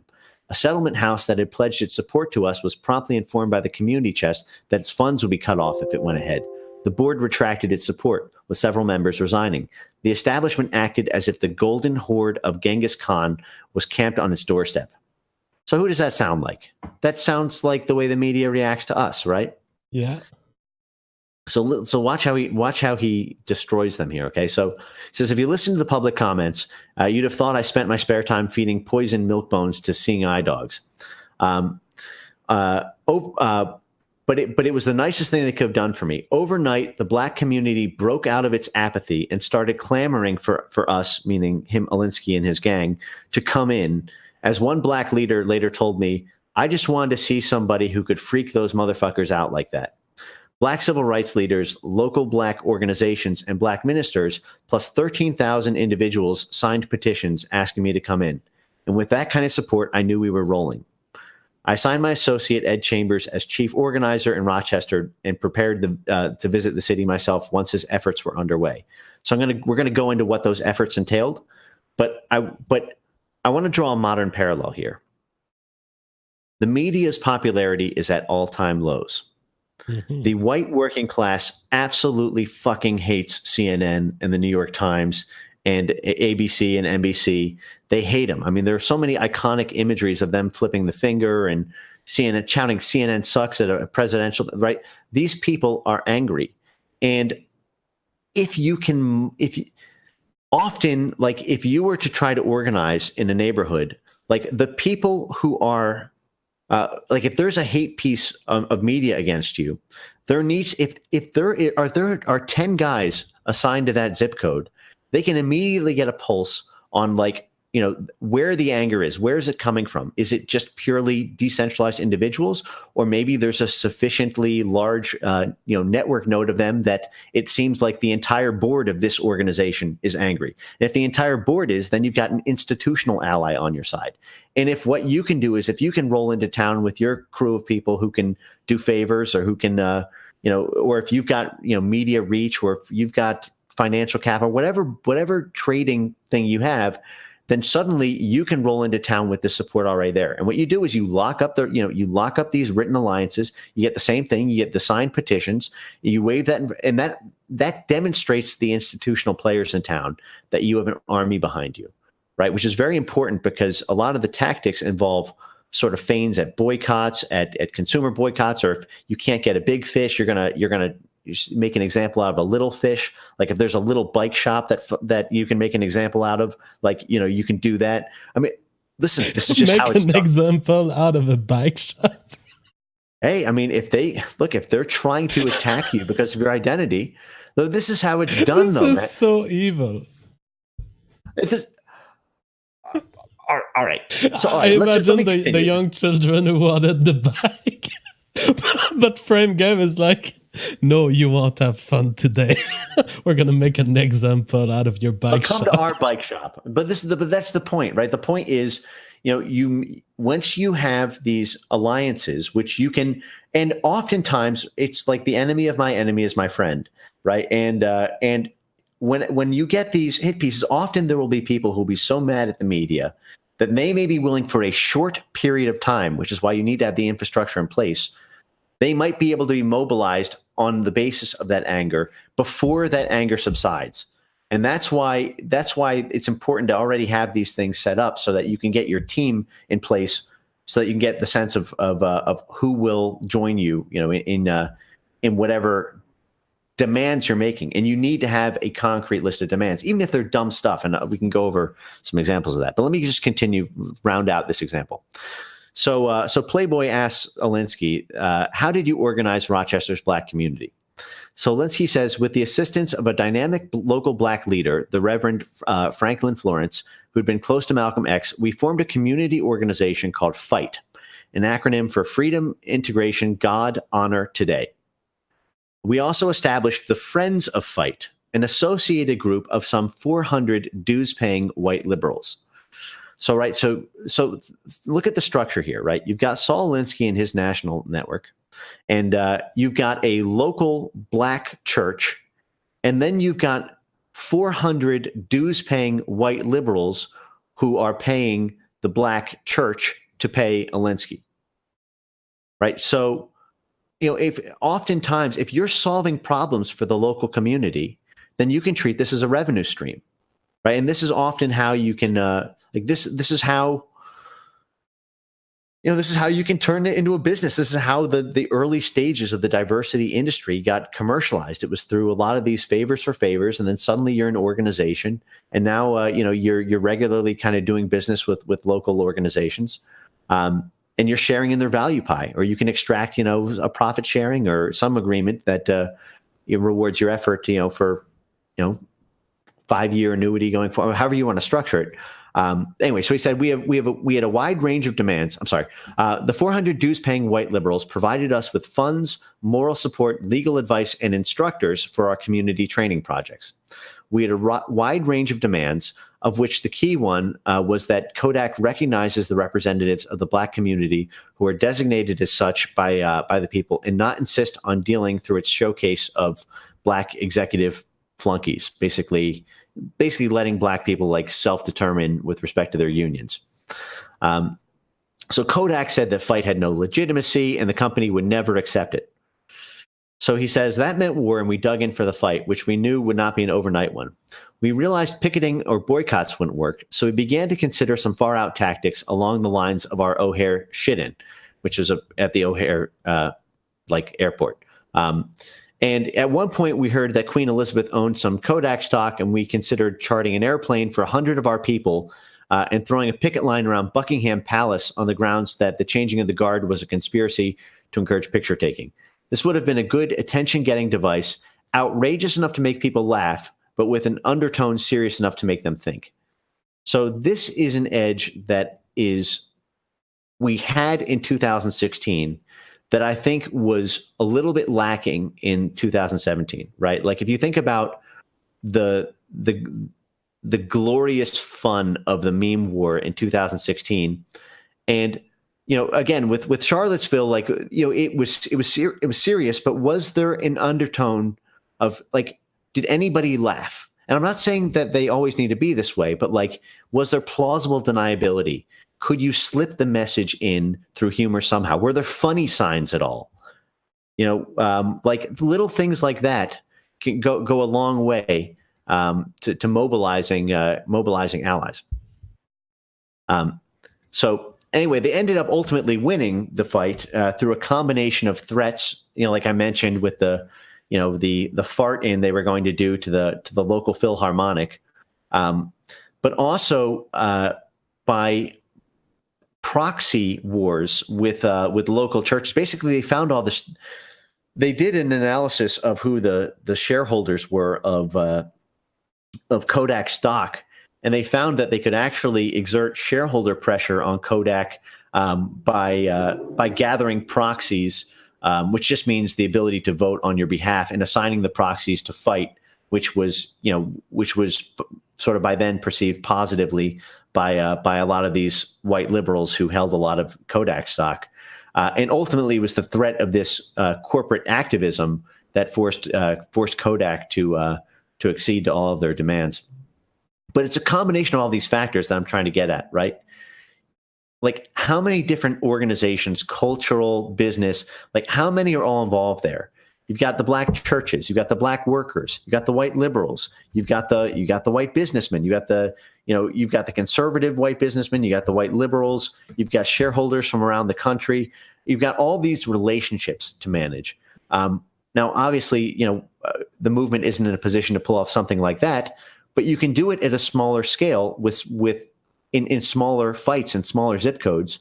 And you need to get in the game. I mean, if there's a reason that the right has lost all these cultural conflicts in the past 50, 60 years, it's because there's no one competing on this basis. And if you pick relatively favorable zip codes, you will pick places where you're pretty sure to win, and then you can start scaling up. anyway, do you need a pause for super chats, or am I? Yeah, we can have a quick look at the new super chats. Now, I will say this is something I don't know anything about. Everything you're talking about to me is like what I call in real life penetration. And this is a world I've isolated myself from progressively more and more. And I suspect that the alt-right is particularly weak on that point because of the autism, the rampant autism in the alt-right, which has been joked about, but seriously, I think that there's a higher proportion of autistic people in the alt-right, and that's why they're so strong on the internet. I see the people who watch my show. It's the same people every night. They're there 1 hour before the show, and they're chatting on the chat between them. Do you think it will constitute a problem, the fact that the alt-right is much more keyboard affectionate than than any political movement that ever existed in the history of humanity? I think it can be a real asset because of how quickly the internet can be mobilized to generate pressure points, right? Like, one thing that both SJWs and the alt-right has in common is the tendency to raid corporate Amazons and Google. Like basically the ability to like summon a lot of social media hashtag pressure and a lot of like often these are combated through news cycles that will demonize the pressure and essentially alleviate it on behalf of the marketing teams of the corporations. But if you could have a 1-2 punch of having this intense internet energy combined with boots on the ground, then you can actually start promising influence on social media. You can start promising promotion. You can start saying, listen, if you sign in onto our petition, we're going to make your company famous in the hashtags. You're going to get $100,000 of free advertising, because we can get all of our people to lionize you. There'll be memes about you. I'm saying these things can be creative assets, but if you don't have real world organizations, you can't harness them beyond that initial energy push. And the problem is, these organizations that have adapted to the pure internet fire and fury. I mean, that was a relatively new thing in 2015 and 2016. But now with shadow banning and getting rid and stunting certain hashtags and the increased rules against harassment and bullying and things like that, there are limits to that, and it would just be so much more powerful if you could also trade it as an asset. But to do that, you need a personal relationship, which is why you need community relations councils. All right. In my opinion. So Frederick White says, I've been thinking what Frame Game is saying for quite some time. As whites, we need to listen. We need to get in action. We need to organize. Purple Pill Guy says, how do we even find each other in real life without risking everything? This question needs to be answered before we move on to community organizing. That's a good question. Well, I mean, I think that to the extent that you regularly chat with somebody, I don't find it hard to get a pulse on these things just by sending out a message. I mean, maybe I have sort of the benefit of a lot of reach to be able to do that. But, I think just saying your general area, I mean, you'll be able to, if you're online for more than a couple months, you'll sort of quickly pick up on at least a couple people who are in your general area, provided you're not in a super rural zip code. But even then, there's forums. I mean, there's a lot of places that people congregate and trade information that doesn't dox someone per se to know that they live in the greater Los Angeles area. Well, as soon as you're talking about community organizing, you have people who have to go out of anonymity. I mean, it could be the people who have to register the local chapter. You're going to have your real name on this. If you can't go out for white culture and white existence in our world because it's too intimidating, it's a problem. I think that people like me can play a role there, because people like me will regularize this idea within the next few years. I'm going to do only that. It's going to be over and over until people are tired of hearing, yes, JF, we want white to exist. So I think that this can change, but I agree with the question. In the current state of the situation, there could be people who are pushed away from community organizing because they can't go out with their real name. Sure, but you also wouldn't need to.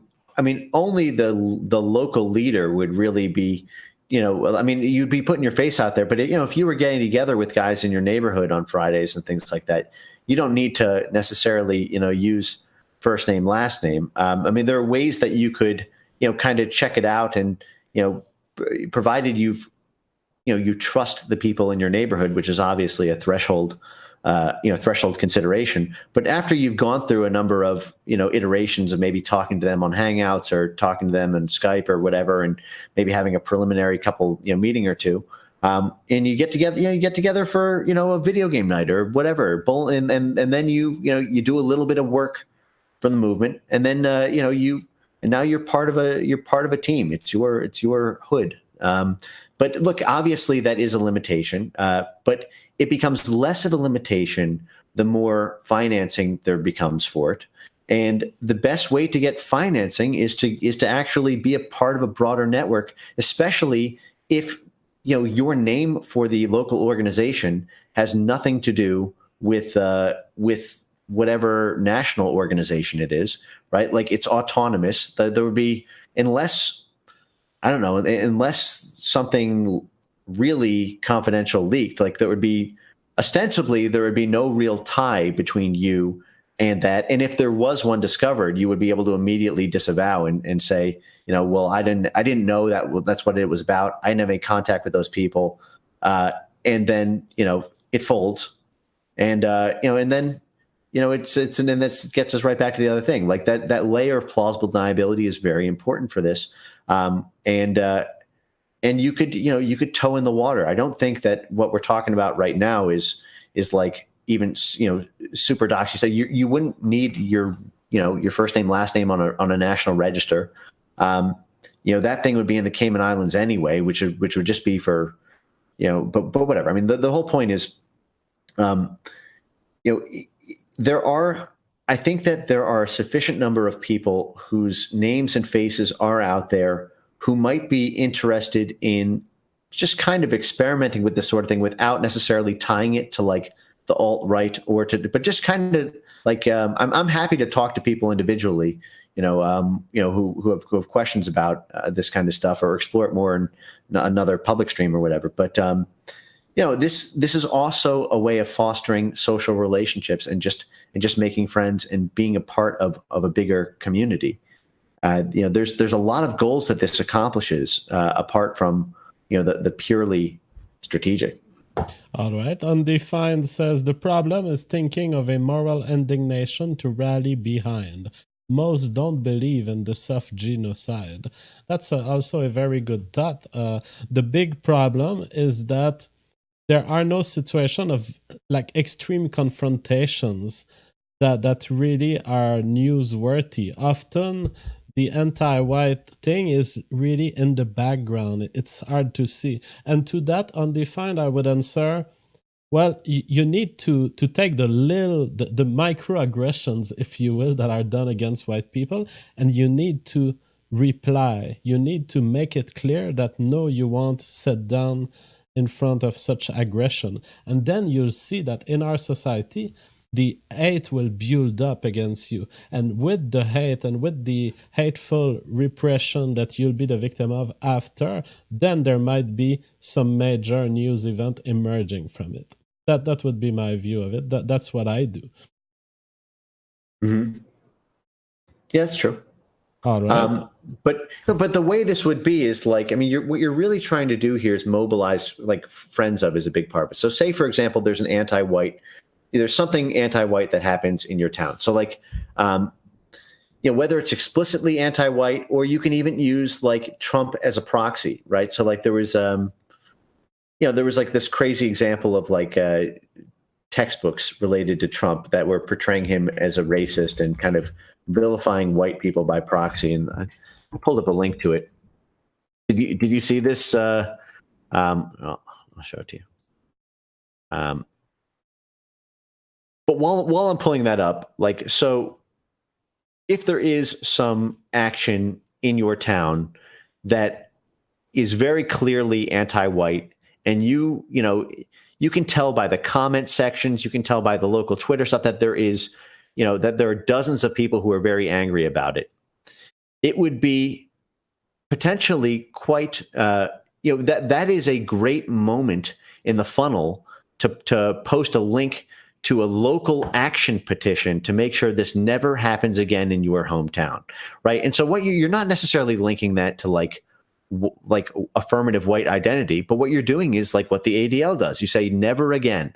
In this, like, you don't need to be afraid. You join us. We're gonna hang out on Friday, or even if you don't do that, like, get the email addresses, get them in the funnel, get the contact, and then send a message. Then you've got, if you do that on everything in your town that's anti-white SJW, within a month you'll have at least 100 like people that you've at least got like leads on potentially. Some of them may be interested, and then you establish a relationship, and the thing starts to scale. And the whole point is like you're really scaling for like a year from now. Like, the goal is to have organizations set up, that are, and meanwhile you're making friends and you're getting involved without being tied to the alt-right per se. It's just your secret is that you know a guy who knows a guy. If to the extent that you want to use this organization that you're running or a part of to accomplish national goals, like the national committee and resources can be allocated to help you do that.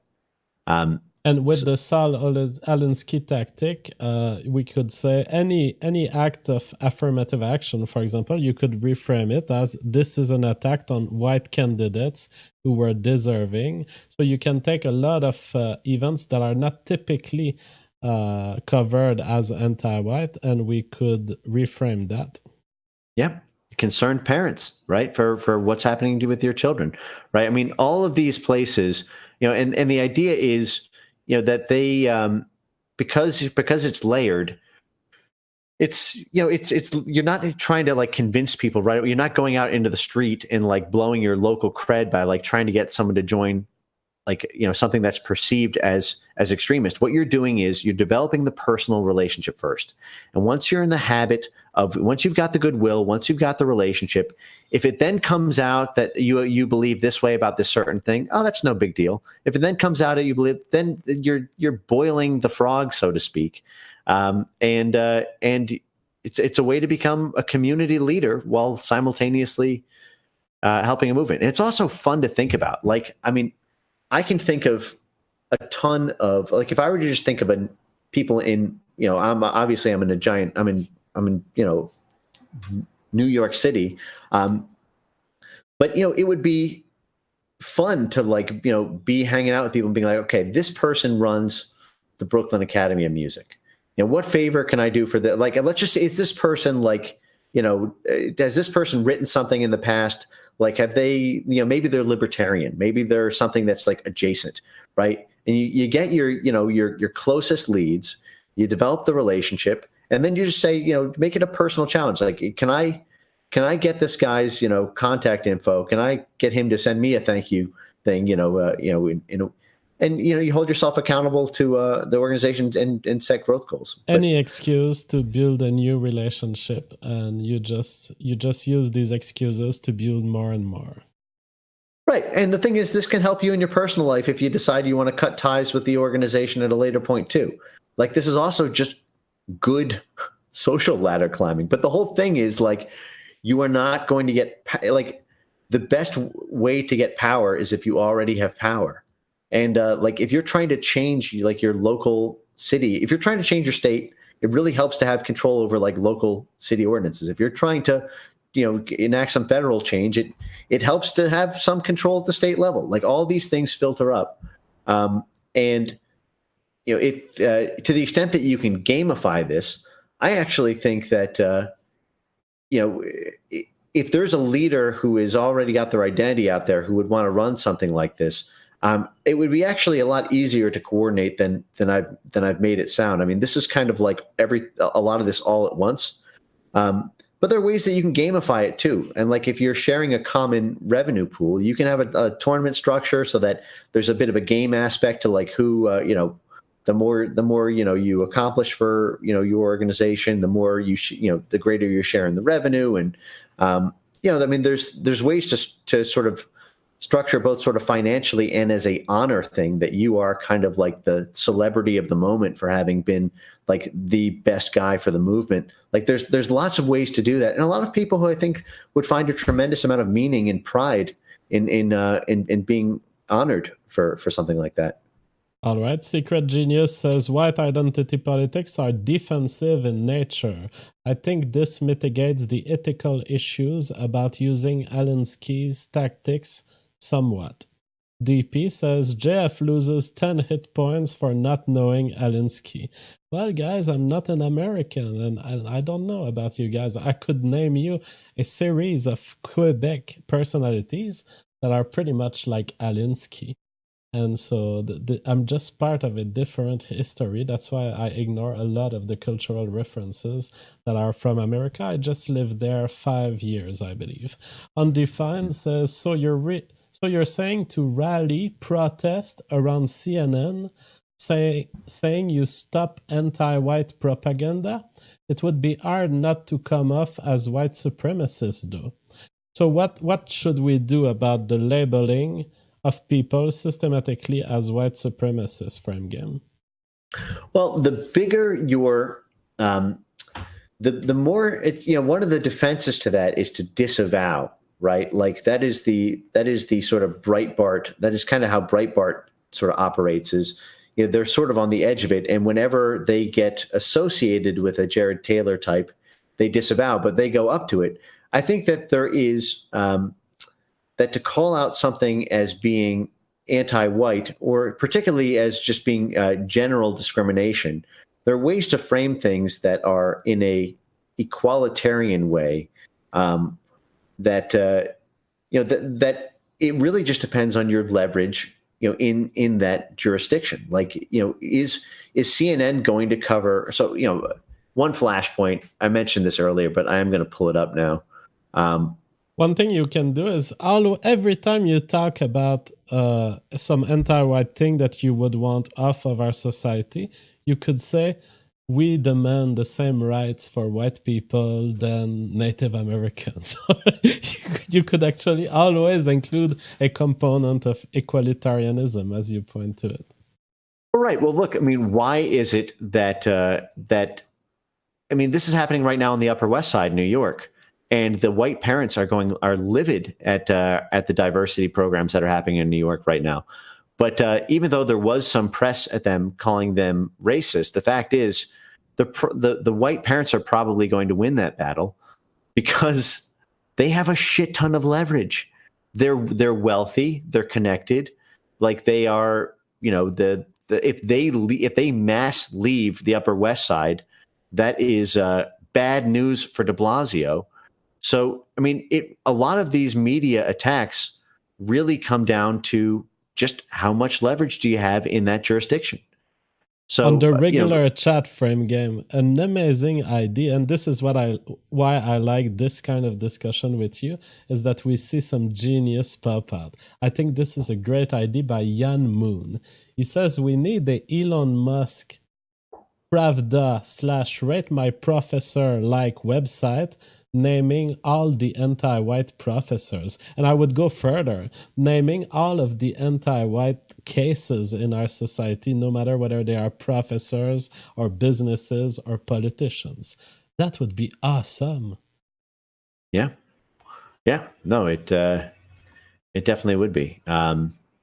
People would compete to record their professor saying some anti-white thing so that they can show it to the world through this website. Look, that's true. Part of it is also inflating the power of that phrase anti-white. But a lot of it, when you've got there are a lot of ways blend the race issue in with respect to coalition forming that doesn't, that's sort of touch and go. Like it's not the touchstone, but it's not the cornerstone, but it's sort of a touchstone on it. Like so your message gets through, but you also sort of focus on the children. But then you also have these people now in your, attached to your organization. And if we can get this strategic goal accomplished, like, maybe you guys can help us out with the bake sale or whatever it is. Right. So, I was just thinking as a mental exercise, and I haven't been through this yet, but I thought it might be fun to do live. I just sent you a link to a recent news article about the Pearson textbooks for how they're reporting on Trump. So these are the new Advanced Placement Honors American History textbooks at a high school in Minnesota. And the way that it is, the way that it describes Trump in this history textbook is saying here in the outline, Trump tapped into the sense of an alienation, most of all white, poor, and working class voters. He had not very hidden racism connected to a significant number of primary voters. That Trump's supporters saw the vote as a victory for people who, like themselves, had been forgotten in a fast-changing America, a mostly older, often rural or suburban, and overwhelmingly white group. People who are afraid of ethnic diversity. So this kind of hate-framing rhetoric, it would be very easy to, as a sort of alt-light alliance, to kind of say, well, listen, we're not even making a position on white identity in this particular campaign, but you are being attacked on the base, this is vilifying a racial group, and it's your children who are suffering on the basis of this. And, getting the parents involved, in letting them know there's a place where they can channel their anger, and that you will be the representative to that. You will write, you'll write the letter, you'll show up at the PTA meeting, or you'll show up with an army of people. And this isn't a place Antifa would show up at, right?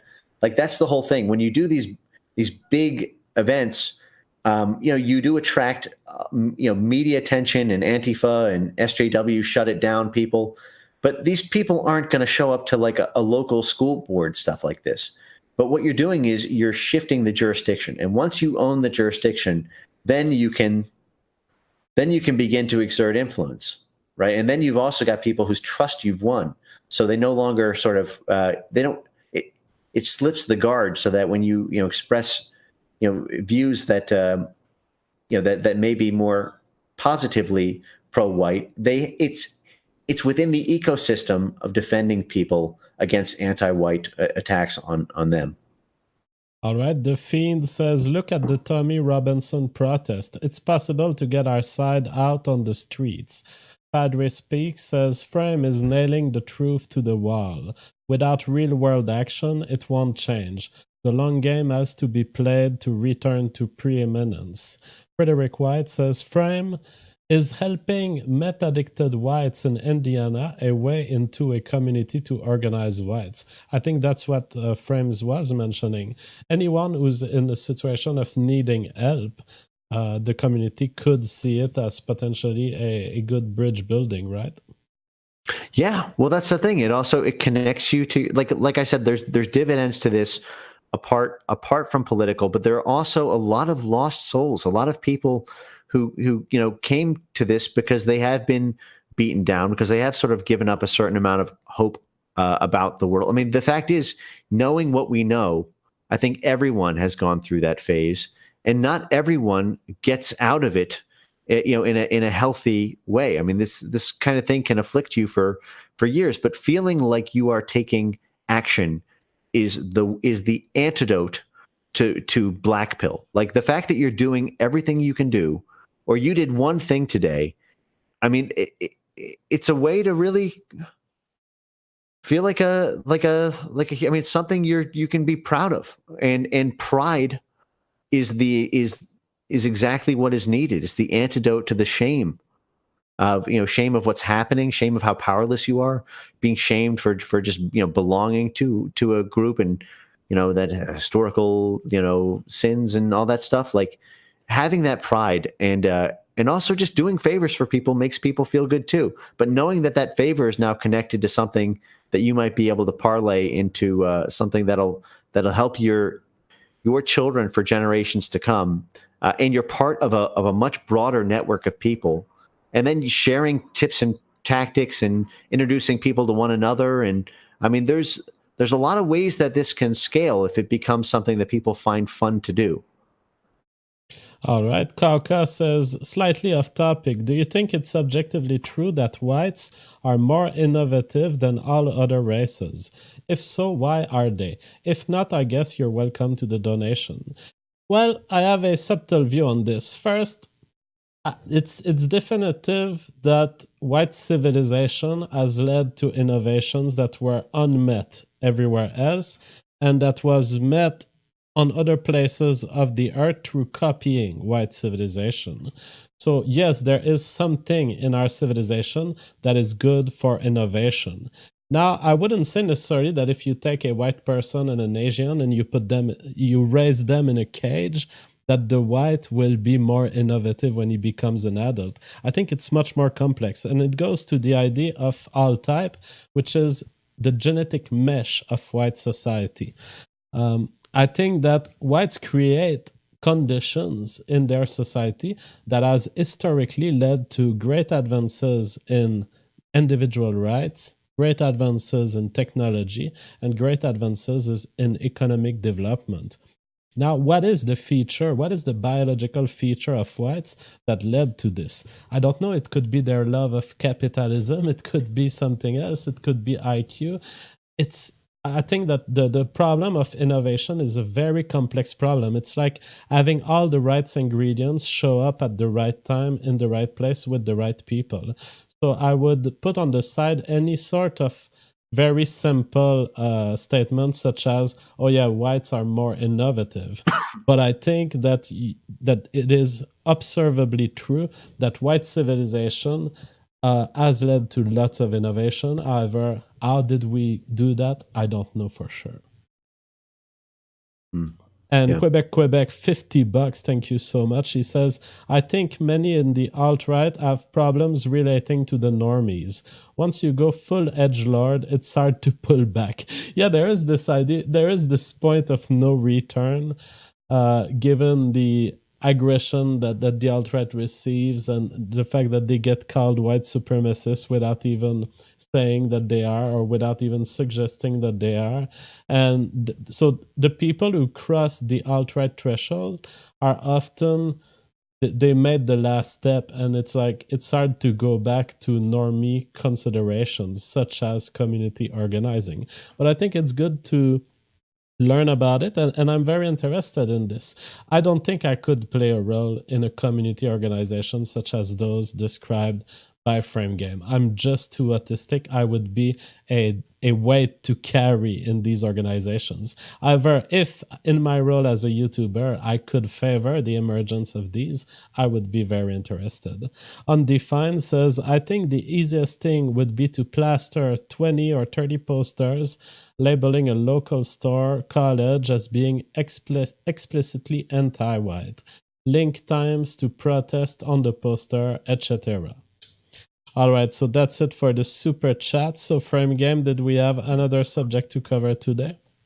Yeah, I mean, there's some stuff that I think just because we're coming up on maybe 2 hours, we can table for another time. But I think you wanted to talk about this article at some point, the 9 things alt-right men need to know. Is that? Did you want to chat about that? Yeah, I read this wonderful article by this beautiful lady. I don't know what's her name, but I'm willing to read anything that she writes.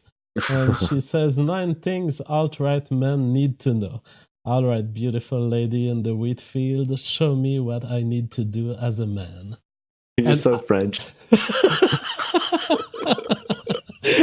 So she has 9 tips, and all of them are brilliant stuff that I've been thinking so much, and I've been wanting to say that to my chat many times. And so I'm just gonna go over our 9 points. I agree fully with what's being said here. So one, aesthetics matter more than optics. This is a beautiful phrasing for what I've always thought, which is because I was in the people were asking me about optics versus non-optics. Should we cock for the image? And my view has always been you should care about the image, but this doesn't mean to sacrifice the fundamental ideas that are motivating you. However, you should abandon ideas that are not fundamental and care about your fundamental idea. What is it? How do you want to represent it? And then the question of making it beautiful visually and in audio, that's important, but it's not at the sacrifice of the importance of the message. Yeah. Beauty is such an important thing. It was actually really fascinating when I read like Trump biographies during his run up, like how obsessed he is with just beauty. And I think that is a big part of the Trump aesthetic. I mean, not only did the guy, like buy Miss America, pre swimsuit ban, and is obviously surrounds himself with beautiful women and like expensive things, but like there is an aesthetic to it. Like there's a unifying, like global aesthetic to Trump things. They tend to be larger than normal. They tend to be somewhat gaudier, but extremely clean. Like there's like often that sort of gaudiness kind of has like too some much cheap or some cheap interior, like it's a giveaway. But like they, I have not stayed in the Trump hotel, but I know people who have, and they weren't even Trump supporters, and they told me like they were. Like when they went into the bathroom, it was like, wow, you just have to respect like the attention to detail and the fact that like the guy clearly works hard. Like the fact that he surrounds himself in beauty. Yeah. Trump is someone who sees the brand as a leverage tool. I read about the events that led to his quasi-bankruptcy and how he got out of it. Essentially, if Trump had not put the word Trump on his hotels and on his stuff, he would be bankrupt. Yeah. What happened is that he bankrupt himself, so he kind of spent more than he could spend, which normally leads to bankruptcy, but he linked all of his investment to his name. And so he was unkillable because if you were getting rid of Trump, you were getting rid of the name and of the brand. And he used that to renegotiate his debt with his funders. And that's just evil and beautiful. I really love it.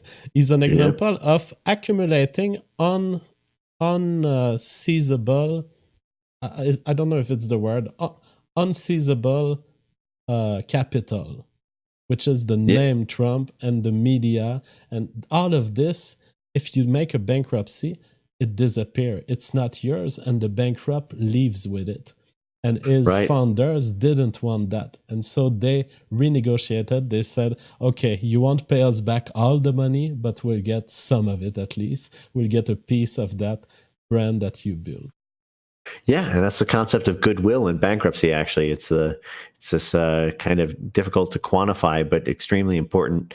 Part of the analysis for the value of assets in a corporate bankruptcy. But it's but the fact is, like Trump treats his name as like a huge part of his aesthetics. Like he makes sure his name is presented in big, beautiful letters. Now, a lot of people think it's gaudy, but the fact is, it's usually not fake gold.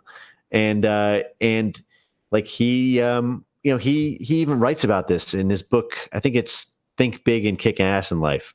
And he talks about how he came up with the name for Trump organization, right? And he was thinking about all these different names for the company, and he wasn't going to call it Trump at first. And he was saying people were saying, well, you shouldn't do that. That's too narcissistic. But then he said to himself, as a personal motivation, no, there were two things. One, like knowing that his name was on it made him feel like really invested in it, and the other thing was like he had to live up to it, and it also made him feel bigger than himself to think that it was like the Trump organization. So like you're bigger than you are your brand, and the aesthetics of you personally are the aesthetics of the brand, and vice versa. But you really can't overstate the power of aesthetics. I mean, it's so powerful. All right. Our second point is not so important. This one I don't really care about. She says, not everyone is an erudite gentleman, nor should they be. She essentially makes the point that that we shouldn't force people to wear suits.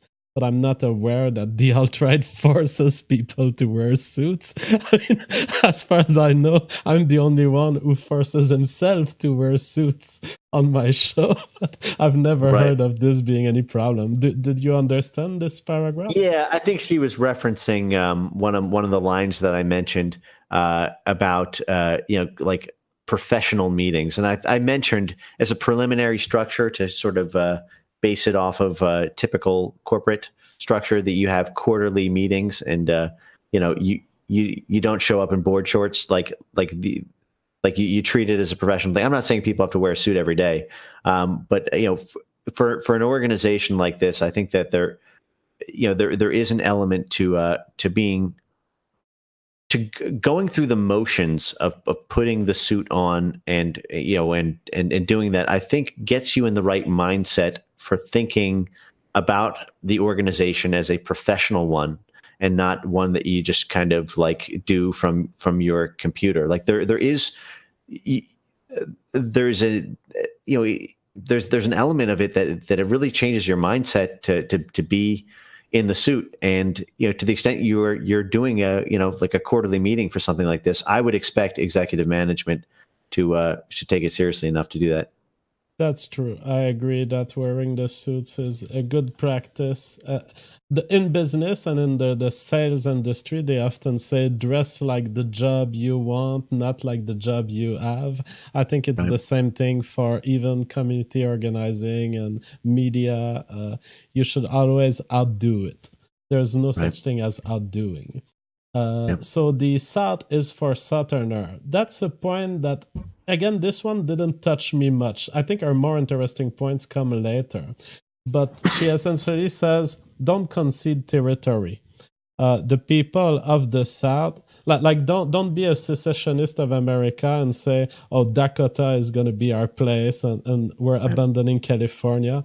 Personally, I think that as an intellectual, I like to study hypotheses. And so for me, it's important to study possibilities of seceding from parts of America. And this includes making a choice of where we go. She says, don't do that. She says, consider that all of America is yours, and that the people who are victim of anti-white oppression in the South, they are probably your best ally because they are at the forefront of the war that we're currently living. Yeah. Where do you find the balance, JF? Because a lot of people talk about the balkanizing. Do you think that has zero merit to it, or? Personally, I'm a big advocate of balkanizing and secession. I was before the alt-right even existed. I've always been for a secession of America and Canada into small the provinces and states going on their own or going in small groups of states. I think it's too big of a system, and there's no way democracy can work in the way we intend it to work in such big groups. Yeah. In fact, I've always been also against the EU. I've always been a big fan of small. I think a good nation with a single culture and an homogeneous culture can survive very well at 10 million people and can thrive and can specialize. You look at these small European countries, they don't do everything. They do a couple of things very well, and it's enough to sustain 10 million people. Yeah, that's a good point. Shitposting isn't going to save the world. So that I agree. I mean, I agree, but not to the point of shaming people who do shitposting. but it's not enough to do just that. That's a good point. I agree with her. Do you? Yeah, well, that was the point of one of the sort of tactical angles of this is that shitposting was extremely innovative in 2015, 2016. Right now, success, in my opinion, calls for dynamism, a sort of ping to parallel tracks where there's a combination of shit posting and actual vibrations on the ground. I have some weird theories on this. Like, I actually think that virtual reality might be one of the best things that'll ever happen to the nationalist right wing, because it might allow people to sort of meet up in person without being doxxed with a real avatar. But that's for another night. Interesting hypothesis. I've never thought about it. So the 5 point, that's the most important. This is what I want to tell to everyone who engages with my content. Stop trying to purge people. The number of you guys who are telling me I shouldn't have XYZ on my show, I shouldn't have Jews, I shouldn't have women. First, just know that the momentum that the alt-right has acquired at some point in history, around 2016, made it an appealing movement for lots of people. And if it was appealing to me ever, it is solely because of the intellectual openness that it was allowing. When you were going to Reddit, the Donald, and when you were going to 4chan, everything was allowed and there was no taboo. Now, if you guys want to create new taboos, all that will result in is make your community smaller and smaller and more exclusive and more exclusive. If that's what you want, make your own club, but that's not a good growing political movement that starts saying we don't want to hear from that type of people or that other type of people. You should want to hear any idea. That doesn't mean you're forced to agree, and that doesn't mean you won't offer a rebuttal, but you should want to hear anyone who's able to frame a thesis, and maybe you'll believe it, maybe you'll contest it, but you should engage with it. Well, I echo that 100%. I mean, that's, the philosophy that I've presented here has been very much about friends of organizations and a big tent philosophy. Even if you don't consider them one of you, so to speak, is there a role for friends of that you can find in your ideology? And is there a way that you can make it fit? And to the extent that you can, recognize that that's probably going to help you in your path to power. If that's not what you're after, if you want to stand on principle and that's its own sort of form of masochistic pleasure in a way. But if you're trying to win, generally speaking, the bigger your army, the sharper your sword. And a very good point again. That's also a philosophy I've been going by. There is no such thing as punching right. There is no such thing as an alliance of people we can't criticize. I've seen people for days now, and they're still traumatized by it on my channel. They complain against Lauren Rose for making statements disagreeing with Patrick Little or questioning Patrick Little in the first place. And then some people pretend that there was a tweet somehow expressing some form of opposition to Patrick Little.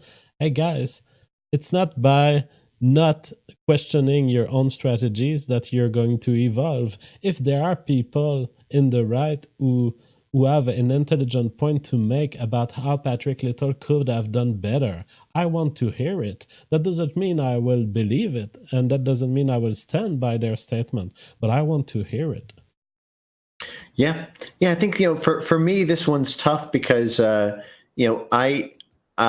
think because of maybe my own sort of identity stuff. There's I feel like any sort of negative criticism that I put on somebody that isn't very clearly playful, could be kind of viewed as subversive and things like that. But that's, I think, there certainly needs, I agree with you that there certainly needs to be some energy keeping people in check, if for no other reason than just to evolve and test and improve. Absolutely. And that's another philosophy I went by. And that's why I really love this girl. I mean, other than the fact that she's beautiful, she says, get a thesaurus. Stop using words you know will get you banned on leftist social media platform. There are 1,000 ways you can say something. There's only 5 or 6 ways in which it will get you banned, and then there's 900 ways in which it will not get you banned. Be intelligent, use humor, package your ideas into jokes so that you have plausible deniability against an examiner, either for hate speech laws or for the censors who work for YouTube. You can package it so easily. And Frame Game, you've actually stepped on a stone. Last week, I know. you said a couple of things that you were not being hateful, but you were quoting Moon, who was being hateful. And I told you, you cannot even quote someone like this. You have to rephrase it and make it funny. I felt really dumb about that. And so I had to spend 3 hours after re-editing, beeping you, and then re-uploading. That kills me when I have to do this, but I know it was not your fault. You didn't. I'm sorry, think man. about it. I actually, there was a moment this stream where I was going to say one thing, but I was like, you know what? Let's just be safe. So I'm testing. I'm training. All right, my AI algorithm is training. But speaking about this subject, I forget if we did this in our stream on Jewish organizations. But have you ever seen the hate speech database of the ADL? Oh my God, no. I just put it in the lobby. I think it would be fun for the chat to see it because it gets to this question of like, so her what she's advocating for is, to just like, don't use the words you know are going to get you in trouble. But the ADL continually adds words to the. So just check out how many hate words there are before you even get to the letter A. Like scroll all the way up. Like here are all the hate words. Okay. Like we haven't even gotten to the letter A yet. They own half of the numbers already. Yeah. Wow. 100% is a hate symbol. 1, 2, 1, 3. Like it's just. That's the number of eggs I buy. Shit. I didn't know. Yeah. So there is this evolutionary arms race between the English language and how much bandwidth the ADL website has. Oh my God, those are absolutely stunning. All right. Another thing that I've been going by. Quit pretending you don't want women talking about politics. Yes, you do. You need women to talk about politics. You may not want them in politics or to hold office. Please, though, stop with the ridiculous assertion that you want women to stop talking about current affairs or identity issues. It's an aphrodisiac when a woman agrees with you about topics that you care deeply about. For her to understand what concerns you and why is a comfort to you. That's exactly what I've been advocating for. I've been wanting a female co-host because it is so complementary. There are things you will feel when Lauren says some things that I cannot make you feel because I'm just this French guy in a suit. Yeah. Yeah. I mean, I totally agree on this one. I actually did, back when Sargon did his 8 questions for the alt-right, one of them was like, should women have a place in in politics? And my position on it was yes, and that was one of the ones that was actually most contentious of all the questions. But I respect anyone's beliefs on that thing. But me personally, I mean, they're just so powerful. Like I'm not to be like if you use them well, but like the fact is, a beautiful woman will open doors that an army could not. Absolutely. And some people point out, well, we don't have a woman who come on the show and who can blast me intellectually like a big revelation like Richard Spencer could or Styx could. It's not that dramatic, one. And secondly, there's no reason not to work on it happening. And on some women, with practice, eventually mastering high-level intellectual discussion. And it's okay if the level is a little lower on average. What I consider that all of the women who have come here, even the feminists, they add structured good points, even if I disagree in some instance, especially with the feminist. I mean, it was not bad intellectual content because it was leading me to make the proper rebuttal that I wanted to make, and it was clear and the ideas were well laid out.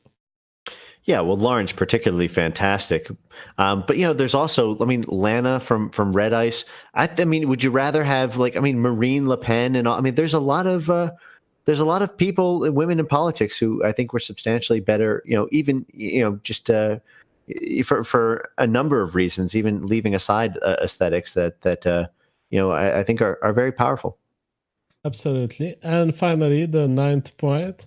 I agree, not strongly, but I agree loosely with the point. I'm not. She says Jews aren't that powerful. I'm not suggesting you should give them a single moment of respite from pointing out each and every instance they exercise what influence they've been permitted to have. In other words, she's saying don't be too black-pilled about the Jewish question. It's true that there are independent creators and there are people independent from the systems we described. Somehow they often get slandered in the media, but these personalities like Donald Trump, they can rise from the kind of attempt at slandering, and especially when the slandering fails, they look even more like heroes. Yeah, I don't think that she saw our stream from a couple weeks ago, to be honest. But look, I mean, I think that point could have been made if it had just been rephrased to say, like, don't let it get you down. Like, recognize that there are limitations. They're not all powerful. Like, there's there's a lot more nuance to it than you probably think. Like, don't get like so myopic with like a single worldview. Like, all that stuff I think is reasonable. But the way it's framed is like, I do wonder just how far she got into our stream. I was actually kidding when I was hitting on the photo. I thought it was a random photo, and I thought that the person who wrote this was a guy. But no, it's actually a female author. She's named Sophie Schwindling. I thought it was a picture that was found somewhere on the internet, and that this was yet another guy posing on the internet as a girl. You thought that all along? I thought that all along because my first reading of this article this afternoon, I actually looked at the bottom and look at how difficult her name is to find. I was like, okay, she's not Sun Tzu, The Art of War. She's not the Republic Standard Web Shop. What is her name? And at the top, her name is not there. At the bottom, her name is not there. And I was like, okay, this photo, it must be a joke. She's not really a girl. And then I just saw it. It's right here by Sophie Schwindling. Wow, that's an this impressive girl exists for real, and she's truly an alt-writer. Actually, now I don't know whether or not you're doing deadpan or if you really. I mean, I don't know. I mean, there's also, like Ashley Madison, the cheating website, like is actually, it's a dude who runs it, and they just gave it a female name because they thought it would attract more people. So it's still possible that she's just a model and that this is not the real person writing the article. We could be catfish clickbaited. So hard. We need to contact her. We need to contact Sophie. I just Googled. I don't see anything, but yeah. All right, well, this was a lot of fun. Yeah, I'm sorry. Yeah, let's read some of the last super chats before we conclude. DP says, Red Elephants runs Film Your Marxist Professors. I didn't know that. It's great. It's great. Yeah. He's got a Facebook channel. I really encourage people to check it out. It's great stuff. John J says, nice guys, National Socialism, the aesthetic we need. Pam Frou says, if ethnostates attract the most tribal of our people, would they not alter our genetic predispositions within a few generations and thus change the very thing we are trying to preserve? On that, I will say it wouldn't be dramatic if people of a nation, if the white people of this nation were to segregate and eventually only 5% of that nation would actually join the ethnostate. personally, I'm not alarmed because self-adherence to that cause is a good measure for the kind of people I would want to live with. And so, yes, you would lose part of the variability. Maybe you would lose the SJWs. Maybe you would lose some leftists who wouldn't want that new society. But what's to lose? You're going to lose a part of the genetic variability that was undermining your people anyway. So let's get rid of it. Let's get rid of it in the sense of leaving them behind, do whatever they want with their section of the country. Fernando Covet says, first, they take away the guns and welfare second. And Vlad Romaniuk says, women always had a place in politics, just not in the positions that males have been holding historically. It's related to their reproduction strategy. All right, Frame Games, it was really awesome. I was extremely tired, but I tried to keep up the energy as much as I could, and it was a fascinating conversation. I think you got even more material about strategies that we could cover in a future episode. Yep, definitely. All right, well, I guess we'll talk next week, and great as always, JF. Thanks, and thank you, chat. Thanks for joining. Bye-bye.